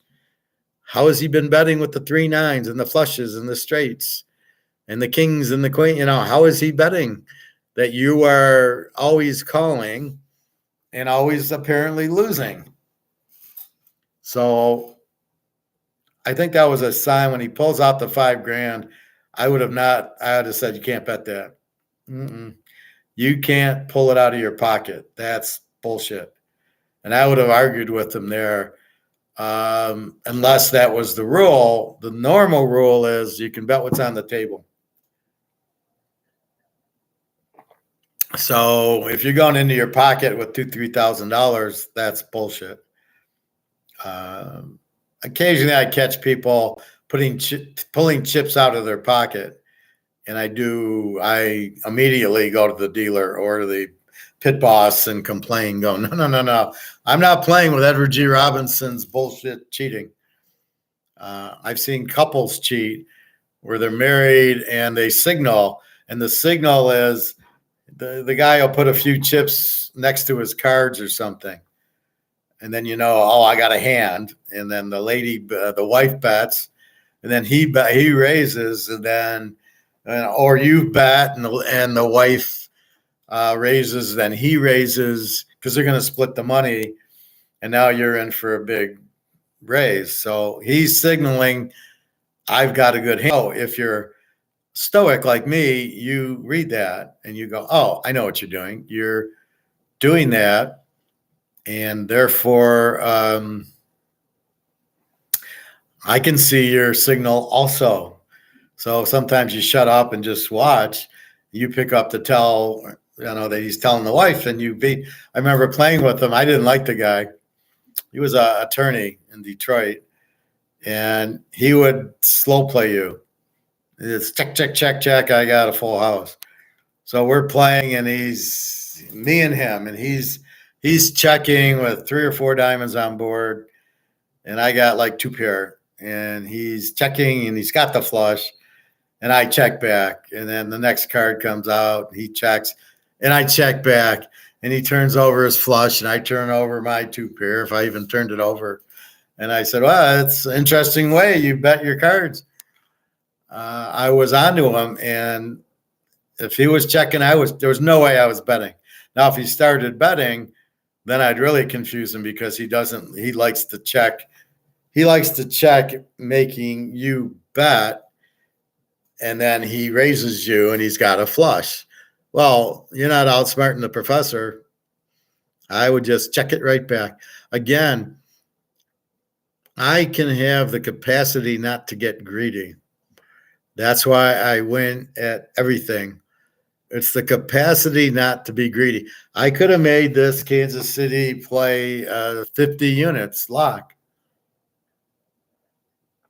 But I don't. I keep it conservative.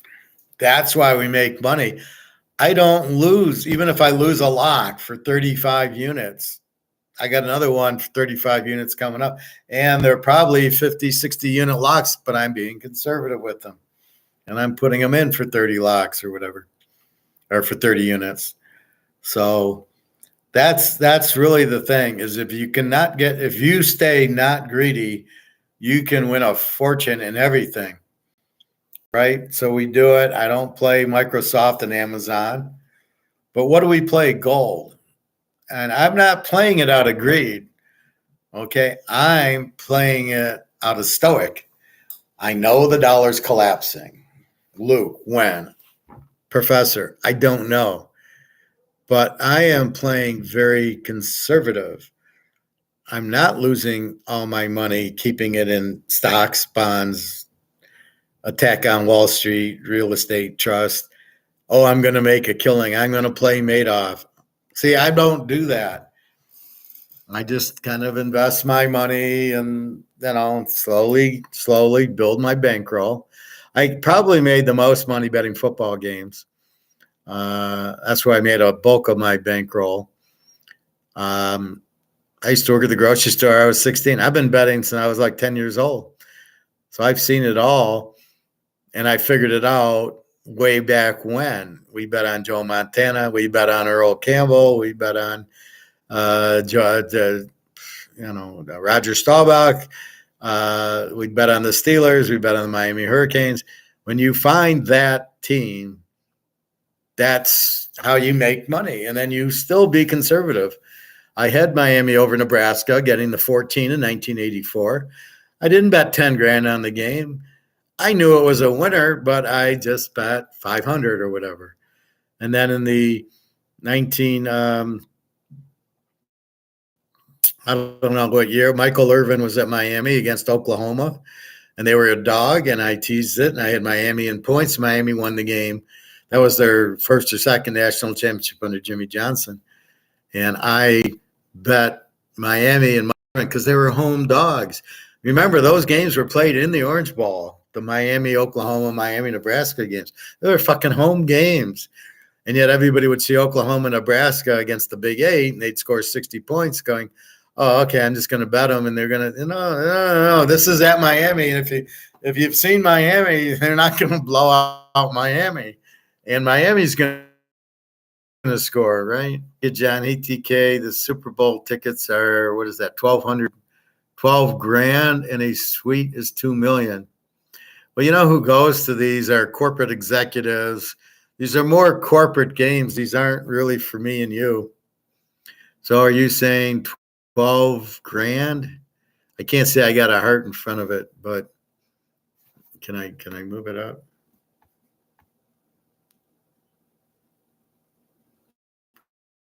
I'll assume it says $12,000. Yeah, but who's going to pay for? Why would you pay for it?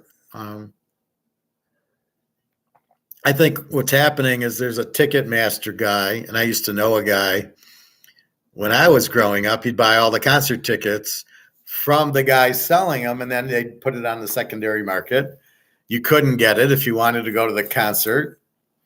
You would then, instead of he bought them for 25, he'd sell them for 100, and he'd make a lot of money reselling the tickets because he'd grab them before you could. So the whole thing is, of course, corrupt.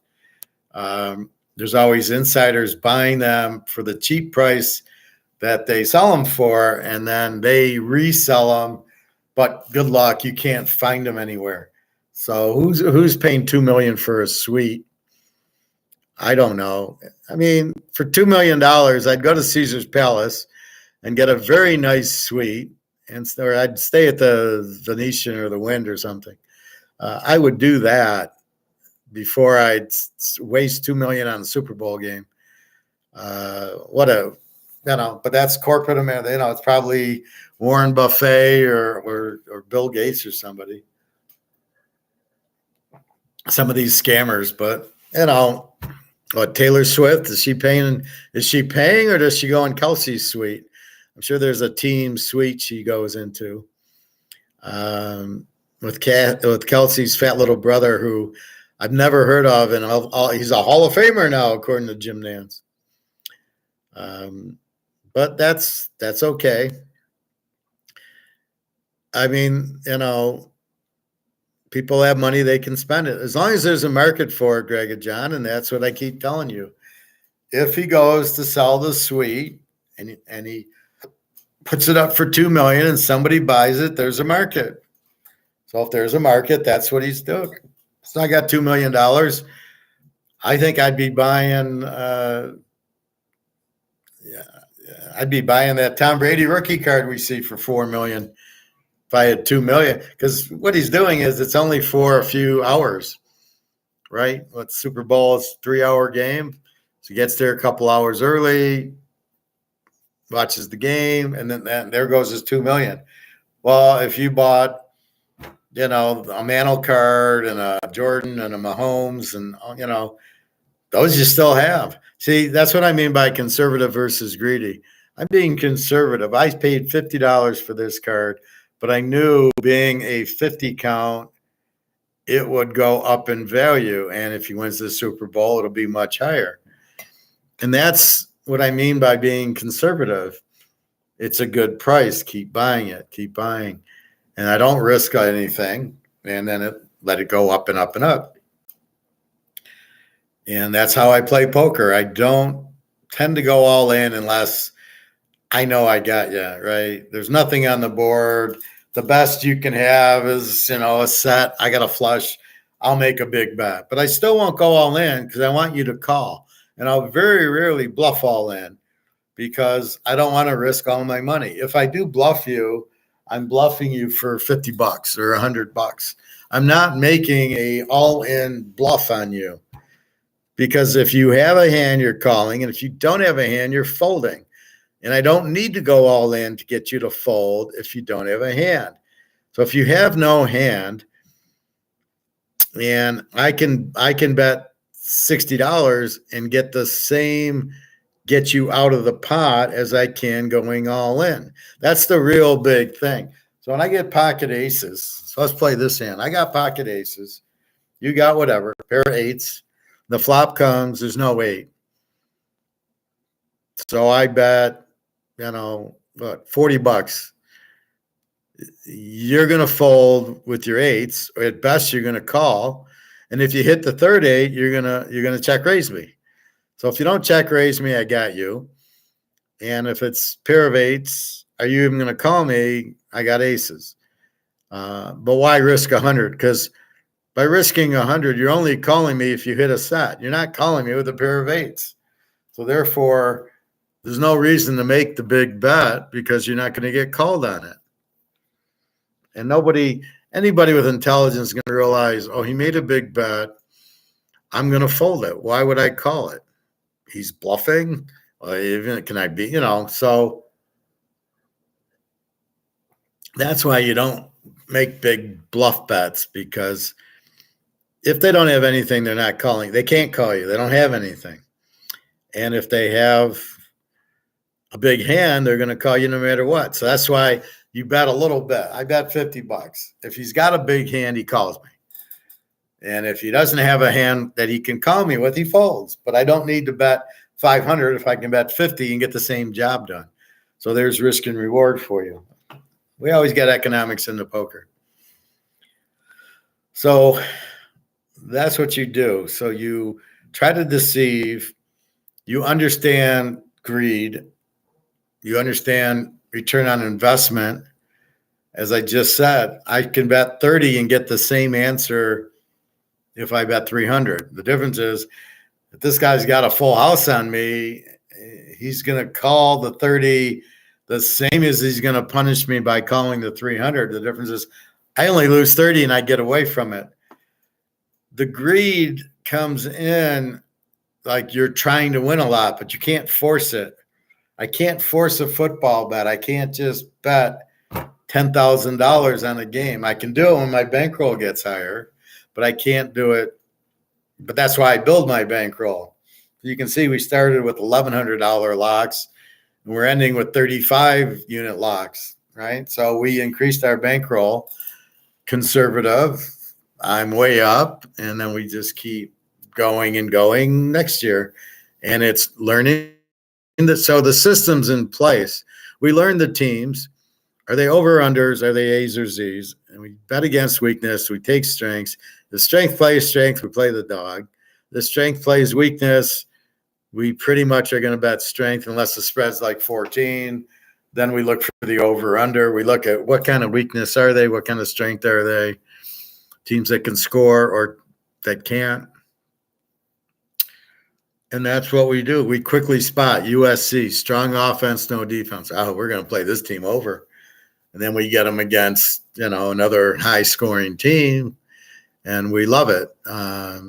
So we see Arizona's a defensive team, very strong defense. UCLA, not much offense, strong defense.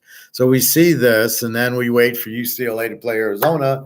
It's a 10-7 game, and the over-under's 55. That's what you're looking for. So we were on Georgia under because there's incredible defense, and they weren't really that strong offensively. They would score, but they'd win a lot of games running the ball with the lead and not really running the score up.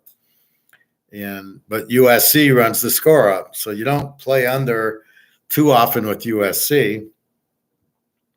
Maybe against UCLA, and UCLA beat them good. But that's what you learn, and you learn the same thing in poker. What does the guy do when I bet? But I don't need to bet 100 if I can bet 20 and get the same information. I got aces.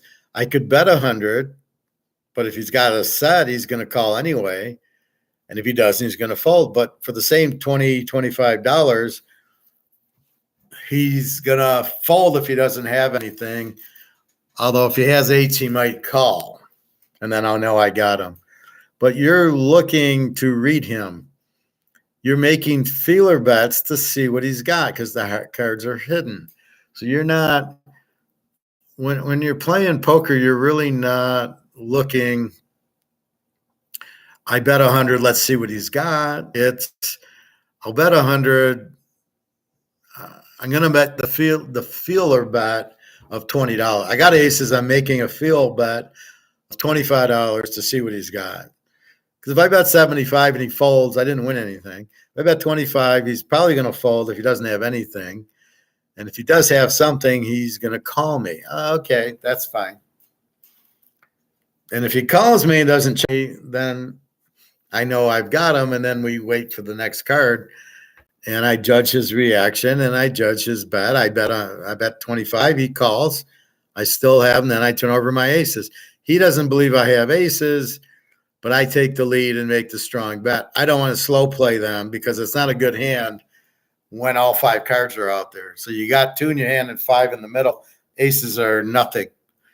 A 2 pair usually is good there. So you try to get them out by betting the 25 and then, hoping he doesn't hit the 2 pair. And that's what, I guess he's either hoping for that or whatever, but that's what you're looking at. You've got to bet bigger, then you protect your hand. So you got aces and there's now, 2 diamonds on the board. You bet the turn pretty hard because you don't want the 3rd diamond giving him a flush. So you're going to bet a little bit more. And if he wants to call it, it's going to cost him. So that's where the Cincinnati Kid, he never hit the full house or the trips. He had 2 pair going into the river, and he got the full house when he got the straight flush. So he did make a big bet, 3,000. What the guy called for makes sense because he couldn't have had a full house at that time. So on the bet on the turn, I got aces and 10s. He's got a 9, 10, jack, an 8, 10, jack, queen of diamonds. So he could catch a flush. He could catch a straight. It's 3,000 to him to call, but because he's got all this money, he sees it. Why he sees it is because he's a calling machine. So if I'm Steve McQueen, I wouldn't have made that bet. I would have bet much smaller. I would have bet enough that it cost him, but I know he's going to call. So I don't really care about that card. I care about the river card. Now he hits the jack. Now he's got 8, 9, 10, queen of diamonds on the board. I'm checking. I don't care that I got a full house. I'm not playing myself. I'm playing him. He could have a jack of diamonds. I check. He bets 1,000. I call. You got the jack. Congratulations. You're an idiot. The way you played that hand was an idiot. But that's what you do with it. You just let it go. In other words, when I have 2 pair and there's 3 clubs on the board, I'm assuming he's got a flush. Or if I got a flush and there's a pair of 9s on the board, this is even a better one. If I got a flush, there's a pair of 9s on the board. I'm not betting. You got a full house. I'm assuming you got a full house.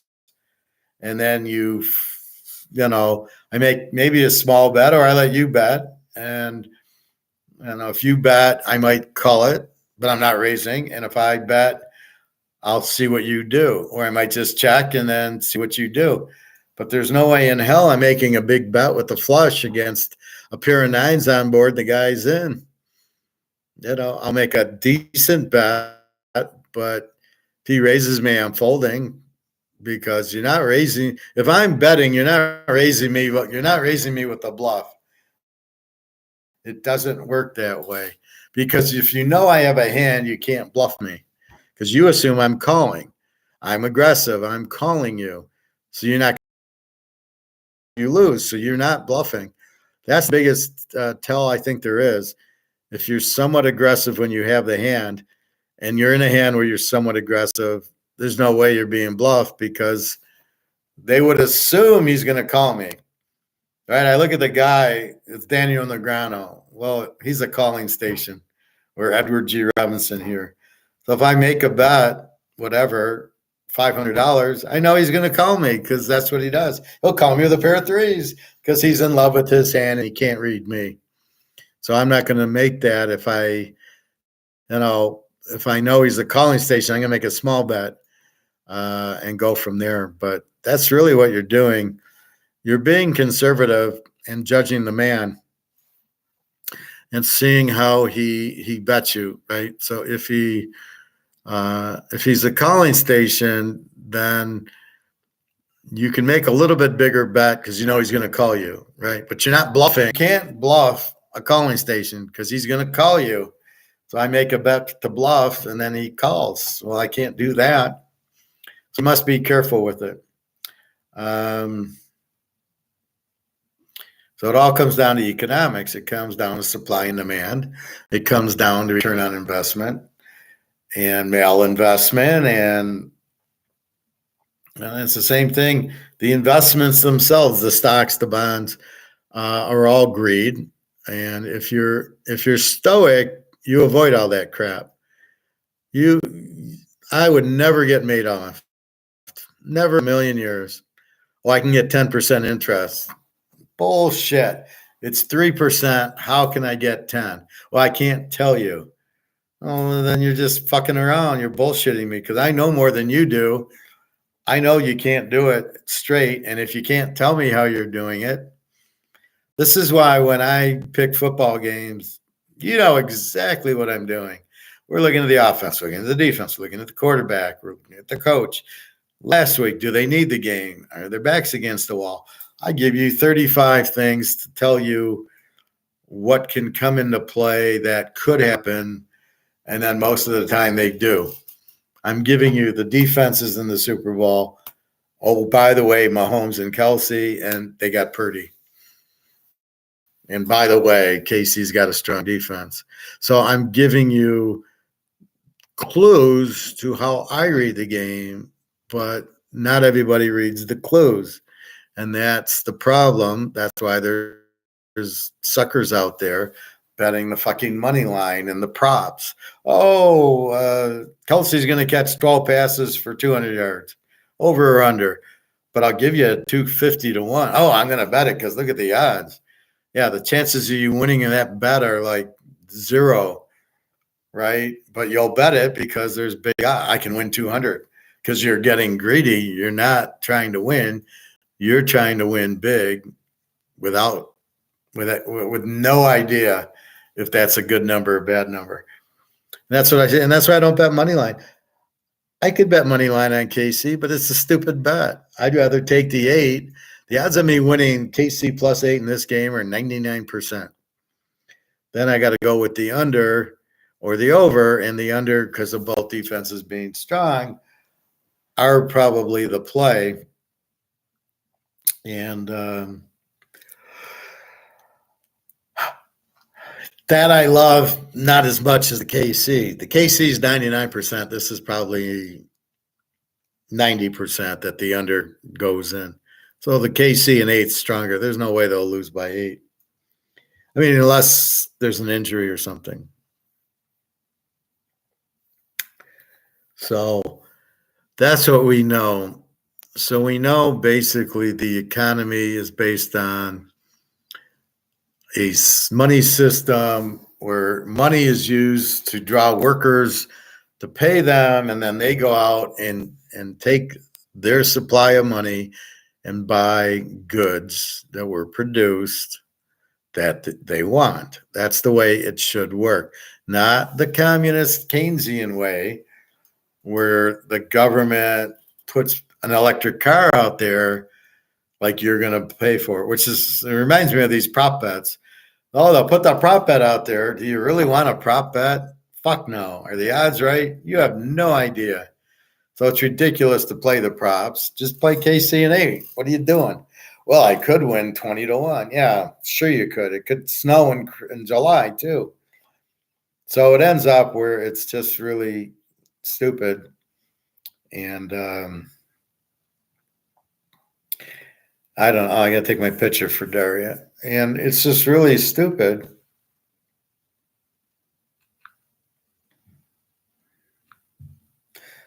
I mean, the way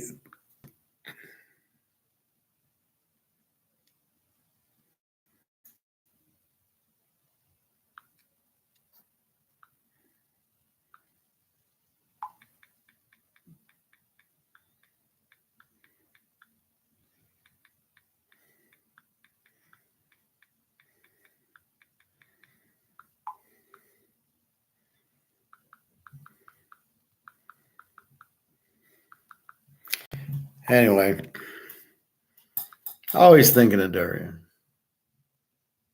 So this is what you need to study. Is first of all, you want to be conservative. You don't want to risk everything on one hand or one game. You don't want to make stupid bets that you really don't know what's going on. So you shouldn't bet football unless you know I know what I'm talking about and you trust me, as you should. And then as like Nick, you start, well, I'm going to try to make predictions. And I go, Nick, you ain't ready for it, but go ahead and learn from it, but don't bet a lot. Try to understand it. And that's really what you're going with is you've got to learn, just like gold. Why should I buy gold? That's got to be your question. It's $2,000. It doesn't move. Why would I want to buy gold? And it's the same answer. A, you be conservative. B, because you know it's going to move. But why does gold move? Gold would move because the reason gold doesn't move, it's the greed part, right? People are greedy. It doesn't move high enough.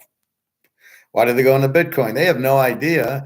It's like a money line or a prop bet to them, but I can make it could go up to $1 million. So I'm going to buy it. What are the odds of it going up to $1 million? Oh, 1%, not even. So they're in Bitcoin because it moves. They're not in gold because they don't perceive they can get rich, and they're not conservative. They're greedy. So they think they can just, I'll put in 40 Rand, like you have that, and then I'll buy, and then I'll wait for it to go up because it'll go up because it's Bitcoin. Yeah, okay, that sounds like a good reason to me. So they're basically the same people that play the prop lines. I get 10 to 1, yeah, but the odds are 100 to 1. Or they play the poker where they're calling state. Okay, that looks like but there's an ace that flopped. So how good are your jacks? But I'm going to call because it might be good. So you can't read it. If again, go back to my friend. He had jacks and an ace king flops. You're beat. You're probably beat, and he was. One guy had aces. The other guy called, he had aces. The other guy's not calling if he doesn't have an ace. When an ace king flops and they weren't like a flush, and you're certainly not staying the double, the 8 outs. So there's no fucking way he's doing anything with the jacks. If he calls, it's the same as Bitcoin. Well, maybe I'll win, even though an ace flopped and 2 guys bet and called. I'm sure I got them beat. You've got to understand everybody's betting, right? And so with Bitcoin, you've got to understand you have no idea what the odds are. You're in a game you can't win, just like the dollar. So why are you in gold? Do you understand why? Well, that's what I try to explain. The Titanic. You're in gold because because there's nothing else to be in, basically. Stay in the dollar. It's collapsing to zero. Oh, I don't believe that. Come on, Howard. We've got trillions of dollars. Yeah, that's the problem. The dollar is collapsing. So you don't really want to be in the dollar. And that's the point of it. So you don't want to be in there at all with the dollar. So what do you go into? Gold. Yeah, but it doesn't move. I'll play oil stocks or Microsoft or Amazon, anything but gold. Gold doesn't move because gold's price fixed. Hello, McFly, do you not understand gold's price fixed?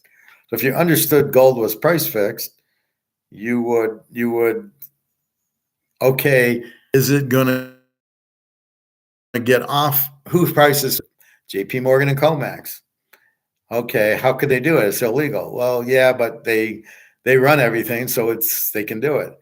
Well, then why would it stop? Oh, because the BRICS countries want to come out with a gold-backed currency, and everybody's going to dump the dollar and buy the gold-backed currency.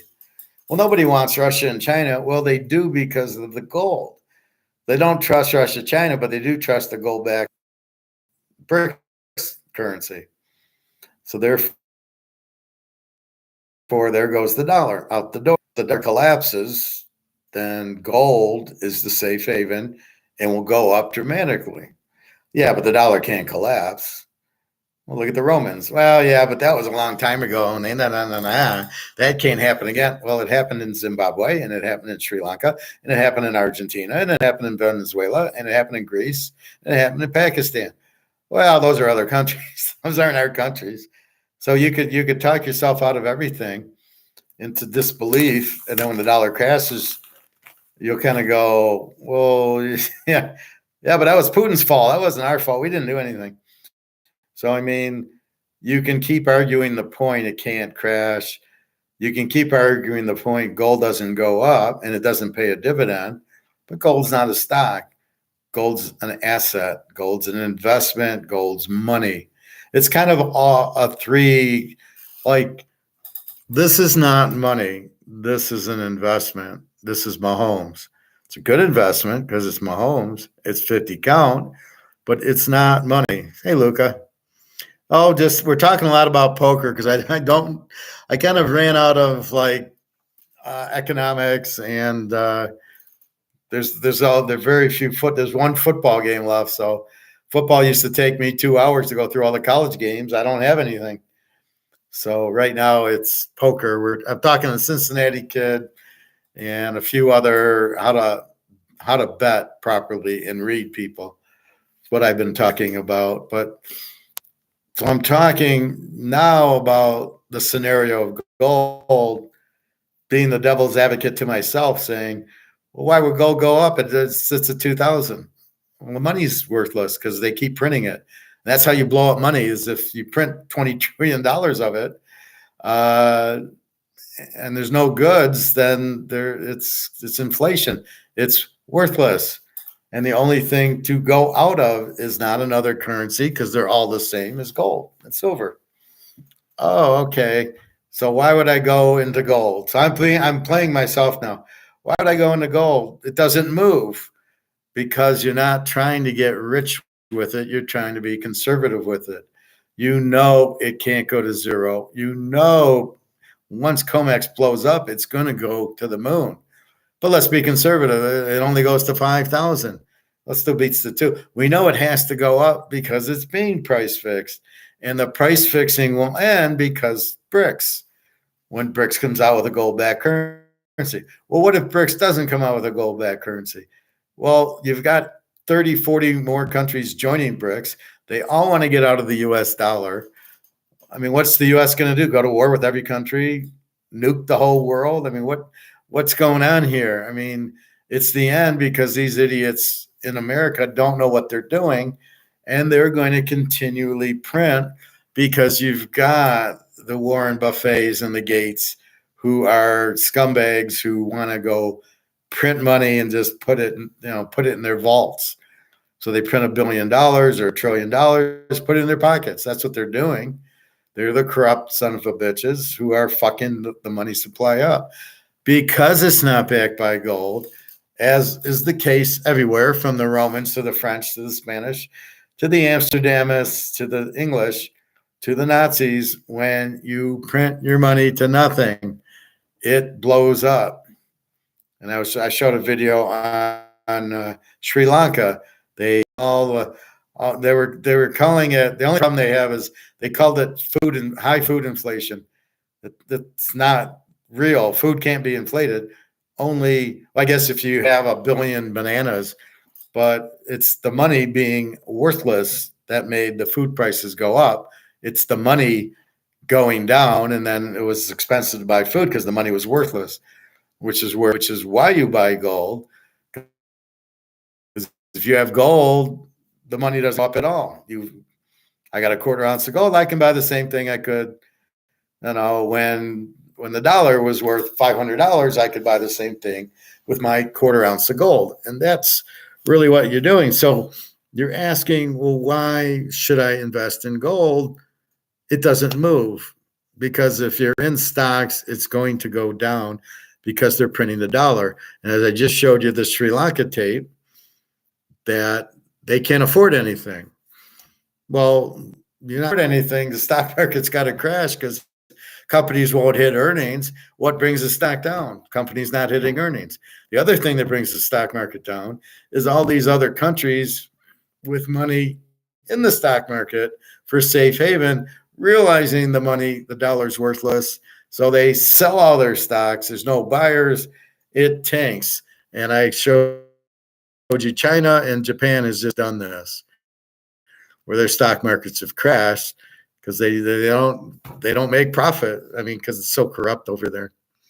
Luke, did you hear Tucker Carlson interviewed Vladimir, and it's going to be shown tomorrow? What if Putin announces brick currency gold back? Then go buy your gold tonight, because once that happens, Katie, bar the door. It's time for gold to shine. I was watching the movie The Interview with Seth Rogen and the Green Goblin's kid, Harry, what's his name? And they interview the North Korea guy. And I just watched that movie, and here comes, he's interviewing Putin. I'm like, oh my God, it's the same. Is it going to be real or not? I mean, because the North Korea guy had, these are the questions you're going to ask me, Green Goblin Jr. And he had to ask him those questions, and then he kind of got off track, and he kind of got him, right? But is Tucker Carlson free to ask questions? And then, why would Putin agree to this? So we'll see. I don't know. Tucker Carlson, I don't really trust him. I don't really know him, and I've never paid attention to him. Sort of like Joe Rogan. I don't know who he is. He seems like a really weird guy. I think he's a communist. I don't think he's very, very intelligent. He's a bad comedian, and now he's like a martial arts WCW type of guy. So there's only one person I trust, me, and then besides me, Egon and Alligator. But as Sri Lanka was talking about higher food prices, they didn't get it. The guy interviewing Stalsel didn't get it. Was because the dollar had no value, not because the food prices went up. Putin is very smart. Well, Putin likes gold. All I can tell you is if Putin likes gold, I like gold. And if Putin, I know, is going to have a gold-backed currency because his ruble is 90-1 to our dollar, and look at how bad our dollar is. Our dollar is terrible. How can there be 90-1? I should have Daria buying rubles, but I don't want rubles unless they're backed by. I help her out with like food, right? How am I going to help her when it'll take $100 to buy 1 ruble because the ruble will be backed by gold? So when I meet her, I'm going to have to give her some gold and say, here, when gold pushes up to 20, 30,000 an ounce, you'll be covered at least. But Putin's very smart in all areas, right? Not just economically. I would trust him over Xi or over Iran's guy or for sure over the U.S. idiots. It's like the Three Stooges running our country. So that's why you buy gold. Well, it doesn't go up. And what if it doesn't move? And what if? Yeah, but there you go. Putin has gold. So let's do what Putin does. He's got gold. He's going to make it go up, that's my point. So COMEX is sitting there price fixing it down and down and down. And we're going, when the fuck is that going to end? There's your answer. Putin's going to end it when he goes and he wants gold for oil, which is what he does. And then he's going to come out with a gold back ruble. So who the fuck's going to want the dollar when you can get a gold back, when you can get gold basically? So basically it's this or gold. What do you want? And so they're presenting gold, the BRICS, the Russians, the Chinese, the Indians, all these countries are presenting gold to you, or you can have this, which this comes with sanctions. And if you don't do this, we're going to kill you and we're going to nuke you and we're going to blow up your leaders versus gold's gold. And that's really why you're buying gold. And you have to trust that that's what's going to happen. And you can see the Romans, the Spanish, the Dutch, the French and the English all had gold, all were the number one team. And then they got rid of the gold and they all fell to shit. It always ends the thing is when you end your gold. Why are you that stupid? Why do you need to go to a war? You've got all the gold. You've won the game. The game's over. I got 100 tons of gold. The game's over. I'm set. Goodbye. Thank you. Thanks for playing. Why would I want to go to war? I would just have a defensive army that protects it. I would be conservative with my money, and that's it. It just blows my mind that people are this stupid. So we don't even have gold. So everybody that had gold and lost it has gone to zero. Here's next. Oh, the U.S., we're next in line. We were Alabama. We were number one. But you know what? Gosh darn it. We're going to get rid of our gold. It's not worth anything. We've got Keynesians in charge. We've got George Soros in charge. He wants the Nazis to be number one. Soros, that was 1943. We're in 2030. Get over it. So that's what we have is these idiots trying to still take over the world, him and that Charles Schwab guy, who is also a Nazi. So you got two Nazis trying to get revenge for losing World War II, and the revenge is gold. I mean, that's always the out is gold. If you were in Germany in 1923 and the wheelbarrow came and you had all this money, if you had gold, you were fine. You didn't sweat a bit.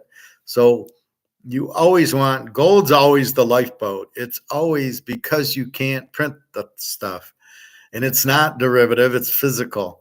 I showed you that article by that one idiot yesterday who was a Keynesian head of economics at Harvard, which is very communist and a very Keynesian school, say, oh, why would you get out? You don't need gold.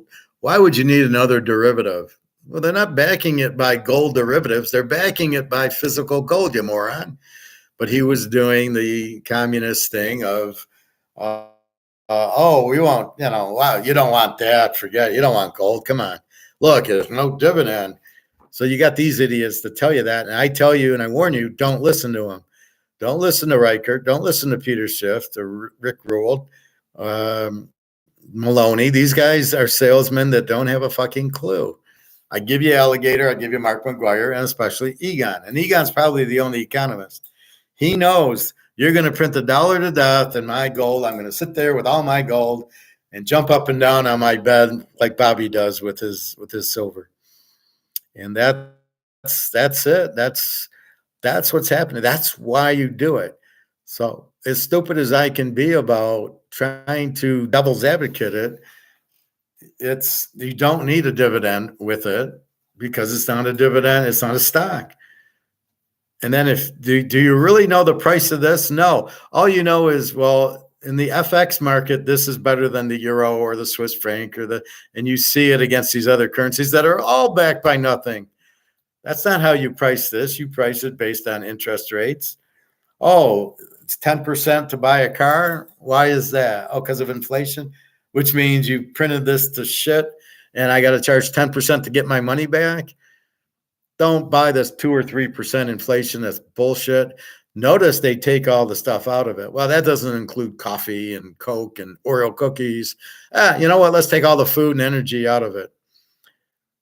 Well, geez, so we only take the things that went up 2% and everything that went up a lot, we pull out of the model. Hey, look, it's 2 or 3%. Yeah, we're all fucking idiots, aren't we? And we believe what you tell us. It's at least 20%. It doesn't matter. The dollar is worth zero. It has no value at all, but nobody will believe it because it's the U.S. and we believe the dollar, this and that. It's not us that's going to make the dollar worthless. It's the international, it's the Chinas and the Russias and the Euros and the Swiss and all those people that have money in our market will realize it's not worth anything and pull it. There goes your stock market crash, your house market crash, the bank crashes.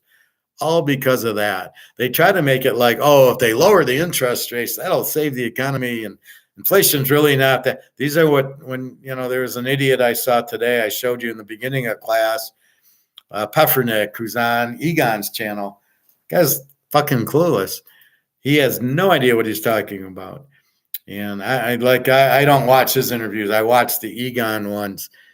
He just doesn't. He's not an. See, there's a big difference between an economist who can explain and a guy like that who, like Maloney, he doesn't know anything.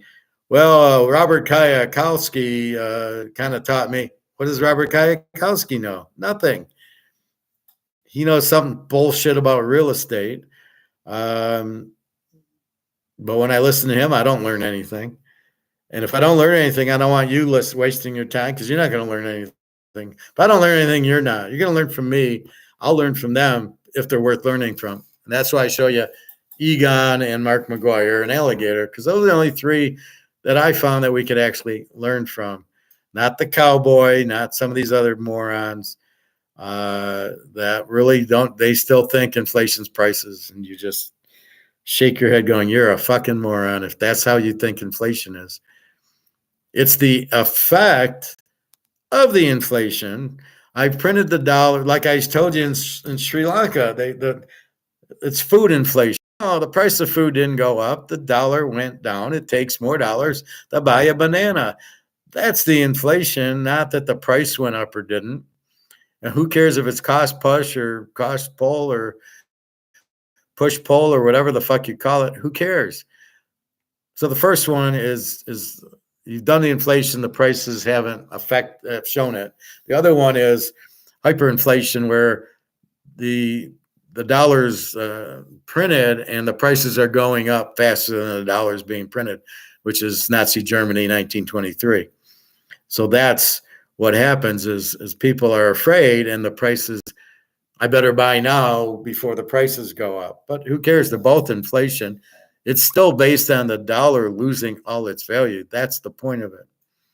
So, you can stay in the dollar and then wonder why you can't eat like they can't in Venezuela and Brazil and Argentina and Sri Lanka and Zimbabwe and Pakistan and Greece. Or you can say, you know what? Gosh darn it, I'm going to buy gold. And if nothing happens, I can trade the gold back for the dollars. And if gold goes through the roof as we think it will, I'll be a rich man. That'll be a very conservative way to get rich, not in Microsoft stock or any of these Amazons or whatever, or Tesla. Why would you be in Tesla stock? You got to be out of your mind. Oh, he's so smart. If he's so smart, why is he making electric cars? He's so smart. He's making a mail investment. There's no demand for it. Why the fuck would you make it? Well, the government's giving you subsidies. Well, that's great, but you're not going to sell any. The subsidies only work if you sell them, right? So basically, that's every reason you can have. Bitcoin is not real. So if you made money on your penny stock Bitcoin, good for you.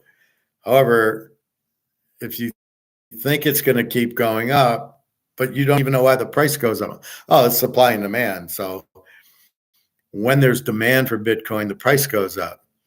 Yeah, but everybody's holding it for the price to go up. So it's not money because nobody sells it. They only buy it with the intent of it's going to $1 million. Yeah, okay. And it could snow on the moon tomorrow. I mean, really? Cheapest Super Bowl tickets. I can't read that. 60. Is that 60,000 or 600? I got a heart where that is. So I can finally read Greg John. He's got 12 grand for Super Bowl tickets. You got, I assume that's 6 grand in the nose. Yeah, I mean, but what's happening is all the secondary market people are buying them directly from whoever. So it's not like you can go to the box office and order them, and then we've run out, and now those people are selling them. There is no introductory. All the scalpers are buying them from wherever first, and then they're putting it out. So believe me, like here he's got 12, and I don't know, I guess yours is 60 grand or six grand, and they're paying what, 200-300 for him, and then selling them for 6. Who the fuck would go to the game? I don't understand. because it doesn't make any. I can go. You're in Vegas. Go to Caesar's Palace or go to the Venetian or the Wynn and watch the game in a beautiful little sports book. Well, watch the game there, and you can play poker during the game or after. You can get up and eat. You can go pee. You can go get drinks. Far cheaper than they're going to be at the game. You don't need to be at the game. Not in Vegas. That's probably Vegas is a whole different, unique vacation. You don't go to a football game in Vegas. Just like a hockey game. I wouldn't go to a hockey game. And what is with Vegas? Why is Vegas even having teams? It's not supposed to have teams because I remember back in the day, in the 80s, you couldn't bet on the UNLV football game because it was in Vegas and it could be fixed. So if UNLV was playing a home game, it was off the board. We've come from that to where we now have teams in Vegas. What are you kidding me? 6K. Okay, Luke, thank you. Well, Greg John's 12K, so you're cheaper than Greg John. Well, those are nosebleeders. Who knows where Greg John's looking? Well, we need Bobby to talk to Tom Brady and get us, or Derek Jeter and get us some good tickets. Otherwise, I would never go to a Super Bowl and waste my time and money for what? It's just another game. You're going to be sleeping because of all the timeouts for a measurement, for a replay. Oh, there's an injury. We'll come back in an hour. I mean, it's extremely difficult to watch football now. I mean, what do they say? If you score a touchdown to kick off and then another timeout, it's like 6.5 minutes. So I score. I think I kick off. It's down. They take the ball to 25. Somewhere in there, there's like 2-3 minute commercials. I think after the touchdown and then after the kickoff. And then if you get it like right 2 seconds before the quarter, you're coming back 15 minutes later. We got to have the quarter commercial. We got to have the touchdown commercial. We got to have the kickoff commercial. Because we got to make money. Because we got to pay our guys so much. But they're paying. This is ironically, you're paying with this. So it's not even worth anything. So all these people are getting paid nothing. That's the funny part, right? You're paying these guys salaries. You might as well pay them in cornflakes because you're not paying them in money. You're paying them in paper. So Mahomes makes $30 million, $40 million, $30 million things of cornflakes a year. And the problem is they don't know it. And their advisors got them in the stock market, got them buying a house. Or if you're Bill Gates' advisor, you got them buying fields. There's a bunch of fields here. Buy those. I get commission and they're worthless. But what the hell? You're Bill Gates. You can become a farmer. It's insane. So really, that's that's what I laugh at. I mean, you're buying dollars. You've got to be out of your mind. So that's how I look at it. It's really unbelievable. You can't print gold. The dollar's out, and yet what kills me is people act like nothing's wrong. Oh, it's the dollar. It's okay. We'll be able to, it won't go away. It's the dollar. It's the US dollar. Even though you printed the hell out of it and you got a $36 trillion deficit, the debt, and $36 trillion in debt, it's going to cost you $1 trillion a quarter to pay down the debt. And as you print the trillion, now you need $1.2 trillion to pay the trillion. And as interest rates go up because of your inflation, it'll be $2 trillion, $3 trillion until it just collapses. So I'm I don't know. I'm waiting for the Europeans and Asians to start selling their dollars and getting out of the market. And it's amazing how nobody understands gold, but I think more do. I know all the central banks do, except for the US one. And when I'm in Europe, I'm talking to people and they do pretty much understand gold. Like you talk gold, their eyes light up. They're like, yeah, they might not own it, but they understand it. And Jenna's friend, we're in Berlin. She says, but I don't have any money for it. And well, you better get money. And I said to Jenna, I feel bad. I want some gold for Natasha, but I gave it all to you. And maybe you understand it. Like when gold hits 10 grand, I'm gonna have the best laugh on Jenna. She doesn't believe it's really gonna move. She says, well, we have paper, we don't need gold. She doesn't get it's gonna explode. And she'll be filthy rich with 3 ounces of gold and 12 ounces of silver. And she doesn't get it. And I'm like loving it, going, oh, you wait and see. Oh, you don't want gold? Okay, fine. We will see. So she'll be able to live very comfortably.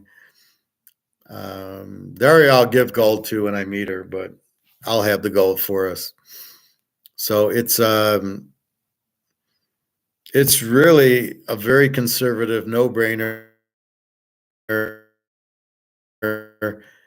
As long as you're open-minded and realize that it's being price fixed by COMEX and it's going to blow up because of BRICS. If you're just smart enough to do it, as Luke's saying, Putin's going to be interviewed by this Tucker Carlson guy, and will he bring up gold-backed BRICS, gold-backed commodities, gold for oil, ending the war? Is he smart enough to bring this up? I don't know.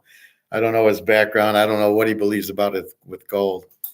But I didn't get my job, but I got the guy's email. So I'm going to email this guy my Titanic versus gold video. It's about 15 minutes. And this is my way of telling him to fuck off. You didn't hire the smartest person in the room because of what?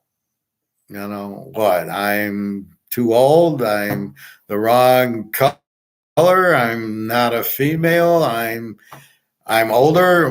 How are you discriminating against me? Because you must be incredibly stupid to not have hired me at the cheap rate you could have got me at. I'm taking a cheap rate because I just want to buy gold and silver. I don't really care. In a few months, it'll be very expensive gold and silver, and I'll be retired anyway. So I don't really, this guy had a chance to hire me. And it's like you had a chance to sign Michael Jordan and you didn't. I'm sure Portland loved that when they didn't draft Jordan and the Bulls got him second or third. Or when Green Bay had a chance for Barry Sanders and they drafted a guard. How did that work out? They had Brett Favre and they could have had Barry Sanders and they would have won 10 Super Bowls. You wouldn't have been able to stop the team. So amazing you drafted a left tackle that sucked, that did steroids and couldn't block anybody. So I want to send him my video on the gold versus Titanic. I think that's the best video, the best conversation I have, because it really explains all the paper in the Titanic and all what the gold is and why you get gold. And he didn't understand why gold was $2,000 an ounce. And my thought at that point was, this company is going bankrupt. All the companies are going bankrupt who do not protect themselves with gold, but they don't understand and they don't respond to it. They think their money's safe. And you just sit there and you go, you're a fucking idiot. If you don't take your money out and buy gold with it, you're too stupid to be in business. You're too stupid to be a CFO or a CEO or run a company. You don't have a fucking clue what you're doing if you don't understand. You got to get out of paper and into gold. And if you don't understand that the market's collapsing and the inflation is huge, there's nothing I can do. Now I can send him this video, which I'm going to, and say, here you go. This is I don't know what you're doing, but you didn't hire me. I'll help you from here with this one video. But outside of that, you're on your own, and your company will be gone in about 4 months. Your company will be worthless. everything in dollars will be worthless. So do what you want. You didn't hire me. It just shows me you're an idiot. And see, that's how you handle rejection. So you ask the girl out, she says no, and you just say you're an idiot. You could have been dating me. Good luck. You'll never meet a better stoic who's intelligent enough and smart enough and nice enough to be with. You're a fucking idiot. And that's how you handle rejection. You shove it in there, like, here, I'm going to shove it in this guy's face with this gold video and say, here, and you just made the worst mistake. You believe that you didn't hire me unless you put a hiring freeze on. And then what the fuck are you interviewing me for? If you have a hiring freeze, why are you not hiring me? And then if you do have a hiring freeze, why did you fucking interview me? You wasted my time. And I think you scammed me because you asked me how to do a budget, how to do a cost, and what's a standard cost versus actual. Do you actually not know this stuff?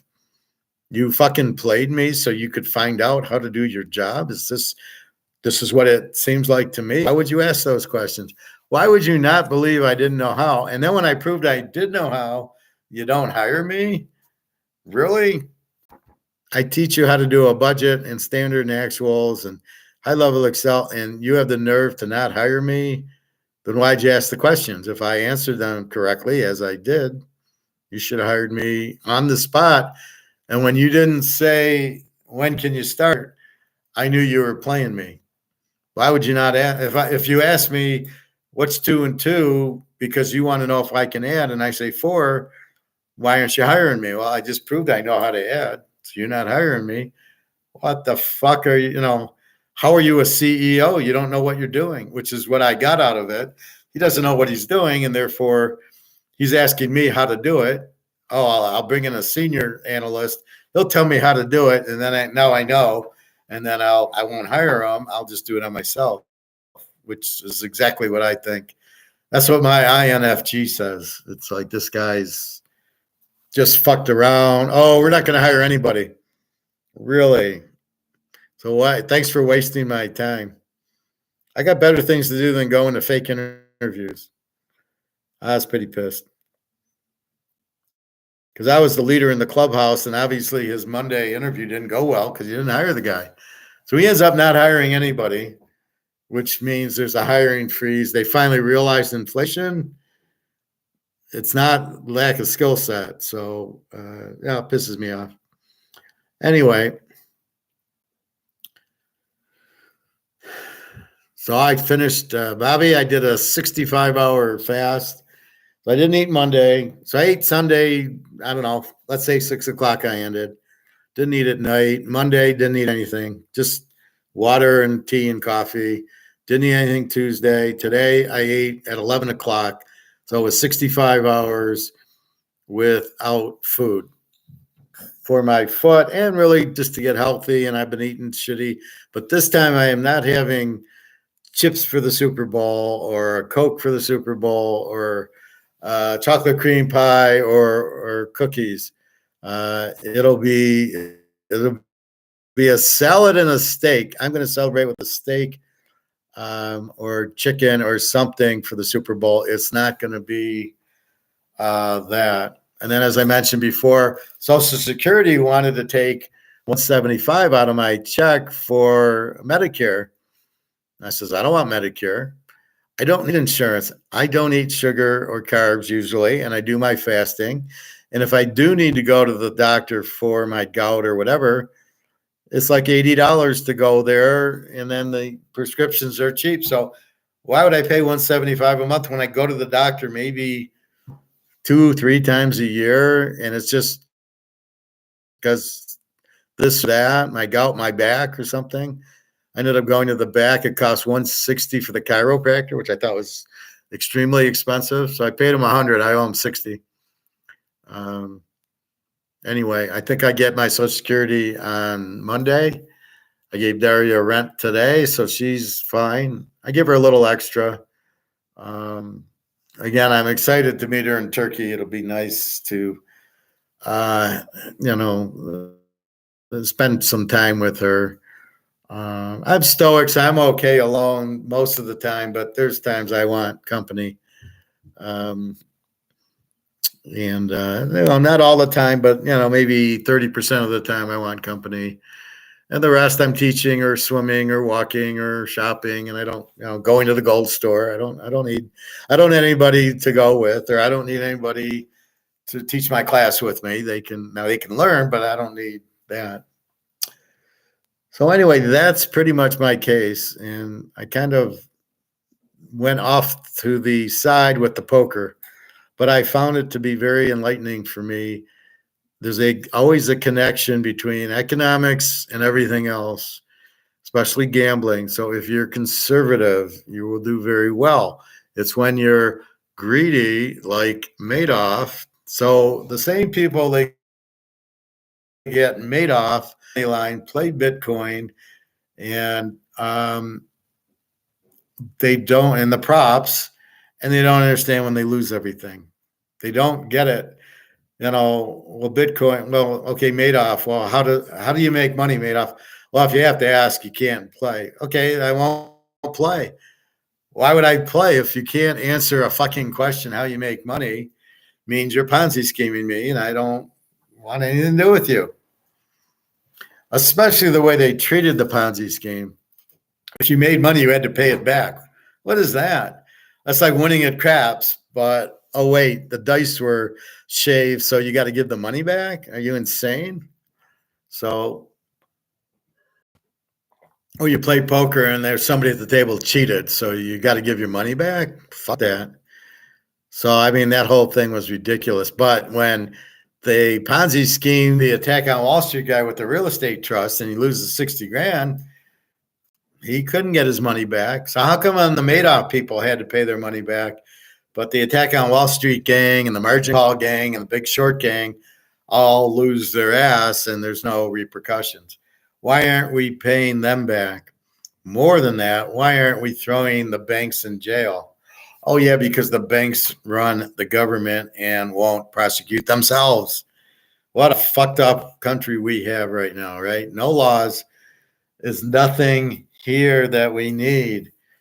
How to run a successful company: lower taxes, lower government spending, a gold standard free trade, and constitutional rule book for laws. And we don't got any of that. We don't use the Constitution. What's with these people in New York? We got all these foreigners coming over the border, going to New York. How the fuck are they getting to New York? They come with supposedly no money, which I doubt. We're giving them $5 million, $51 million. Then instead of going to the taxpayers, go to the people who don't pay taxes so they can eat. What the fuck are they doing here if they can't eat?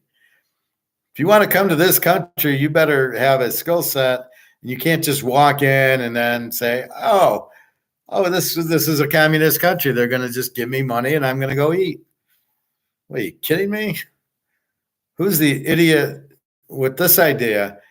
You can't come in unless you can support yourself. That's the point. If I go to Switzerland, I got to prove I have money. They're not letting me in if I need money, Switzerland. Can I have $2,000 a month to eat? Oh, sure, Howard. No problem. You know, you got to be an idiot. What kind of country is this that they're giving money to these morons who come over the border illegally, who are crooks, who beat the hell out of cops? Well, maybe you need the cop to protect you, fella. That's why the cops are here. You don't beat them up. You beat up the other crooks, but you don't beat up the cops. They're the ones who protect you. You pay off the cops. Don't they watch The Godfather and know all the cops are in Barzini's pocket?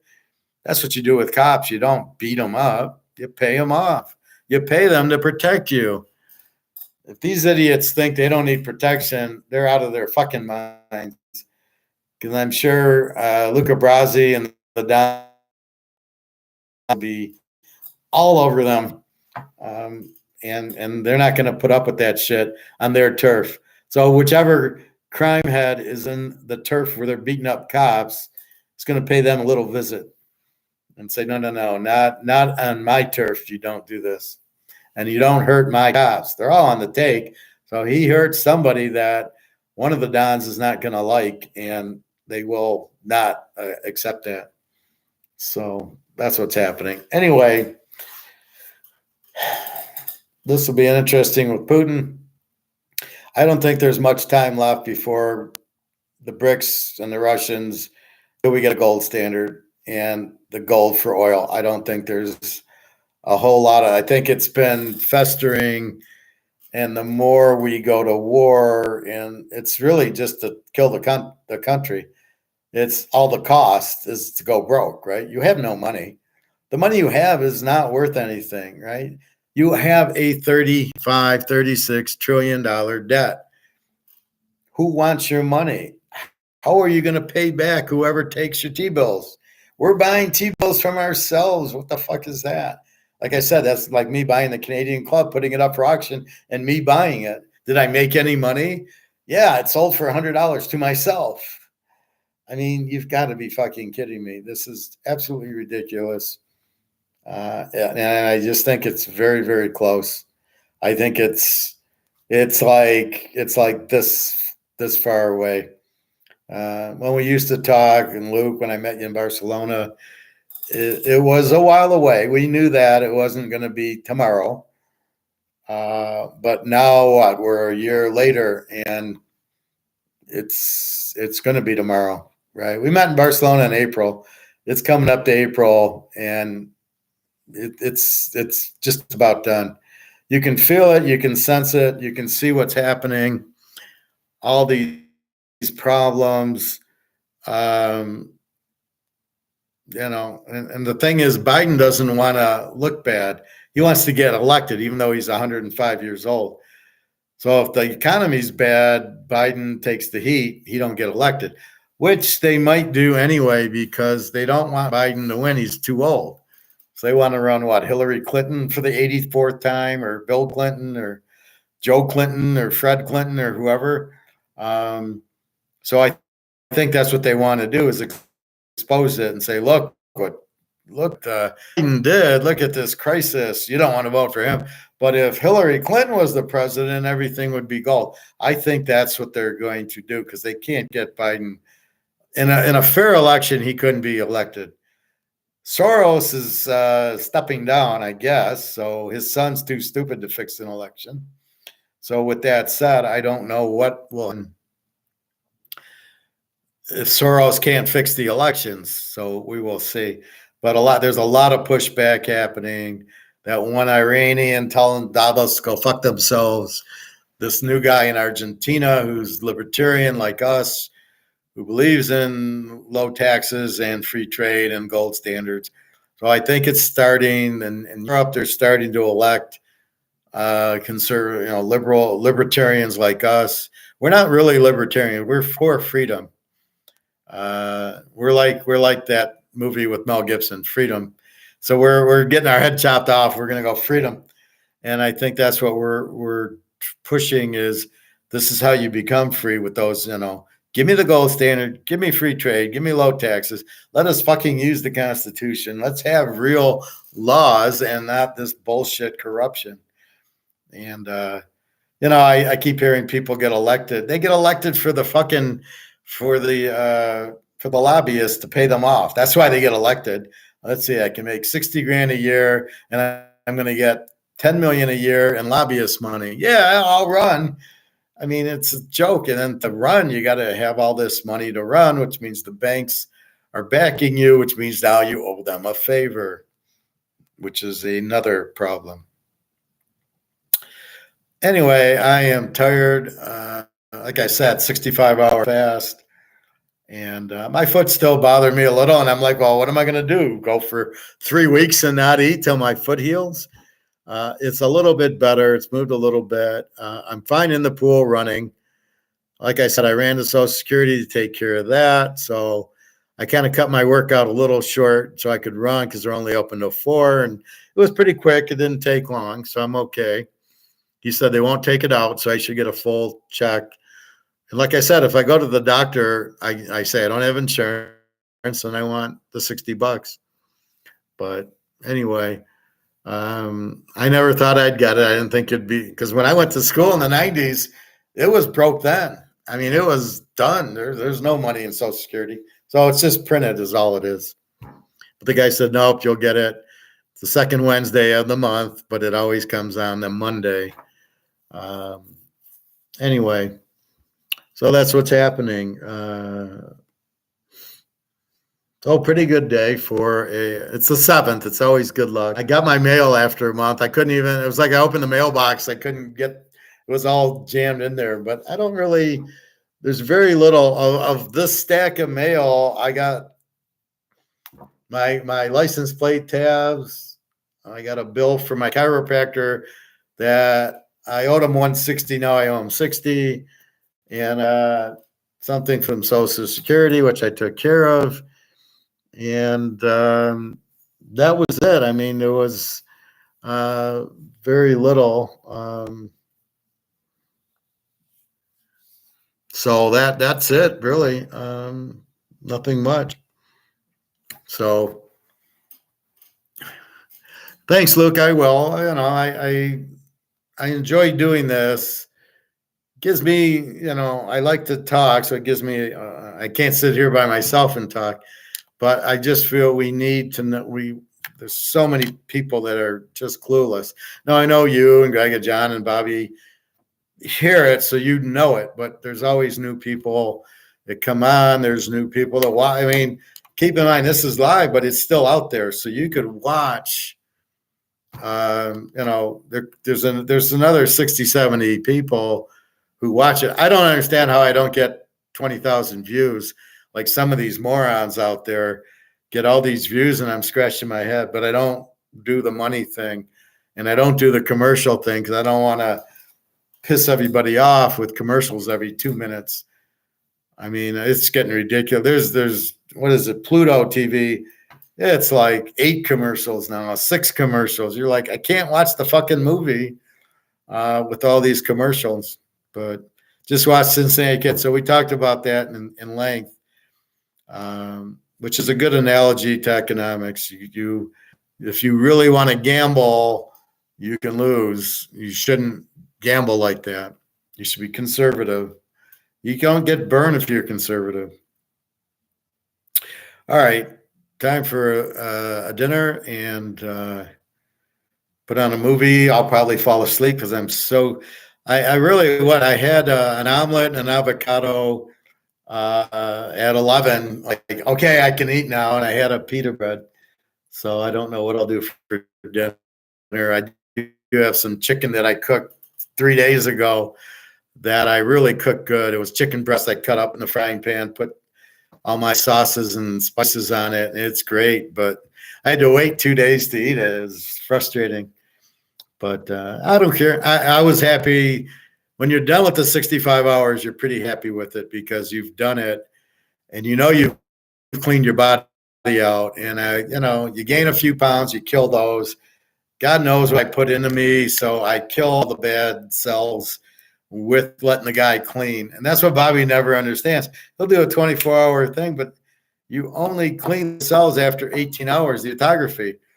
But by going 66 hours, the guy had 50 hours of cleaning. So my cells should be nice and sparkled and clean. And that's what doesn't get, or he just doesn't do, is the longer the fast, the more the guy cleans you and he cleans all your cells out. So now I got all new, my kitchen looks good. All my cells are sparkling. That's why I do it. That's really the point. I'm not trying to lose weight. Yeah, I was trying to help my foot out, but basically it's getting better. That's the big mystery, how I can get it, then I'll get the gout, and then why it takes a week to get out of it if I don't have my colchicine. And then why do I need colchicine to do that? Why can't it just get out by itself? That's the frustrating part. Anyway, have a good day. www.teaserking.com. I should be on at 1 o'clock. Roughly, or maybe a little earlier tomorrow. I'll go swim at 10:30. Again, I had to run Social Security, so I did that. I do have to run to the bank, but that's on the way to the swim, so that won't take long because I got a check from Alabama. The only thing about Alabama, I got a check, and so I'll put the money in the bank. It's only $150. I can't buy gold with it. All right, go buy your gold and silver until you can't. All right, have a good night, Bobby Bo. I hope you're feeling okay. How's your neck? I know you had a neck issue. Bobby's complaining about a bone in the front of his neck, and I don't know where this is. You got jaw bones. He said that's not it. You got your breastbone. That's not it. And you got your spine in the back. So I don't know what the hell Bobby has in the front of his neck. That's a bone. I can't. There's no bone. There's Adam's. Good bet. Nice size bet. Stop fucking around with the money lines and stop fucking around with the how many yards somebody's going to get. All the prop bets, they're sucker bets. Please avoid them. Thank you. All right. Have a nice night, everybody.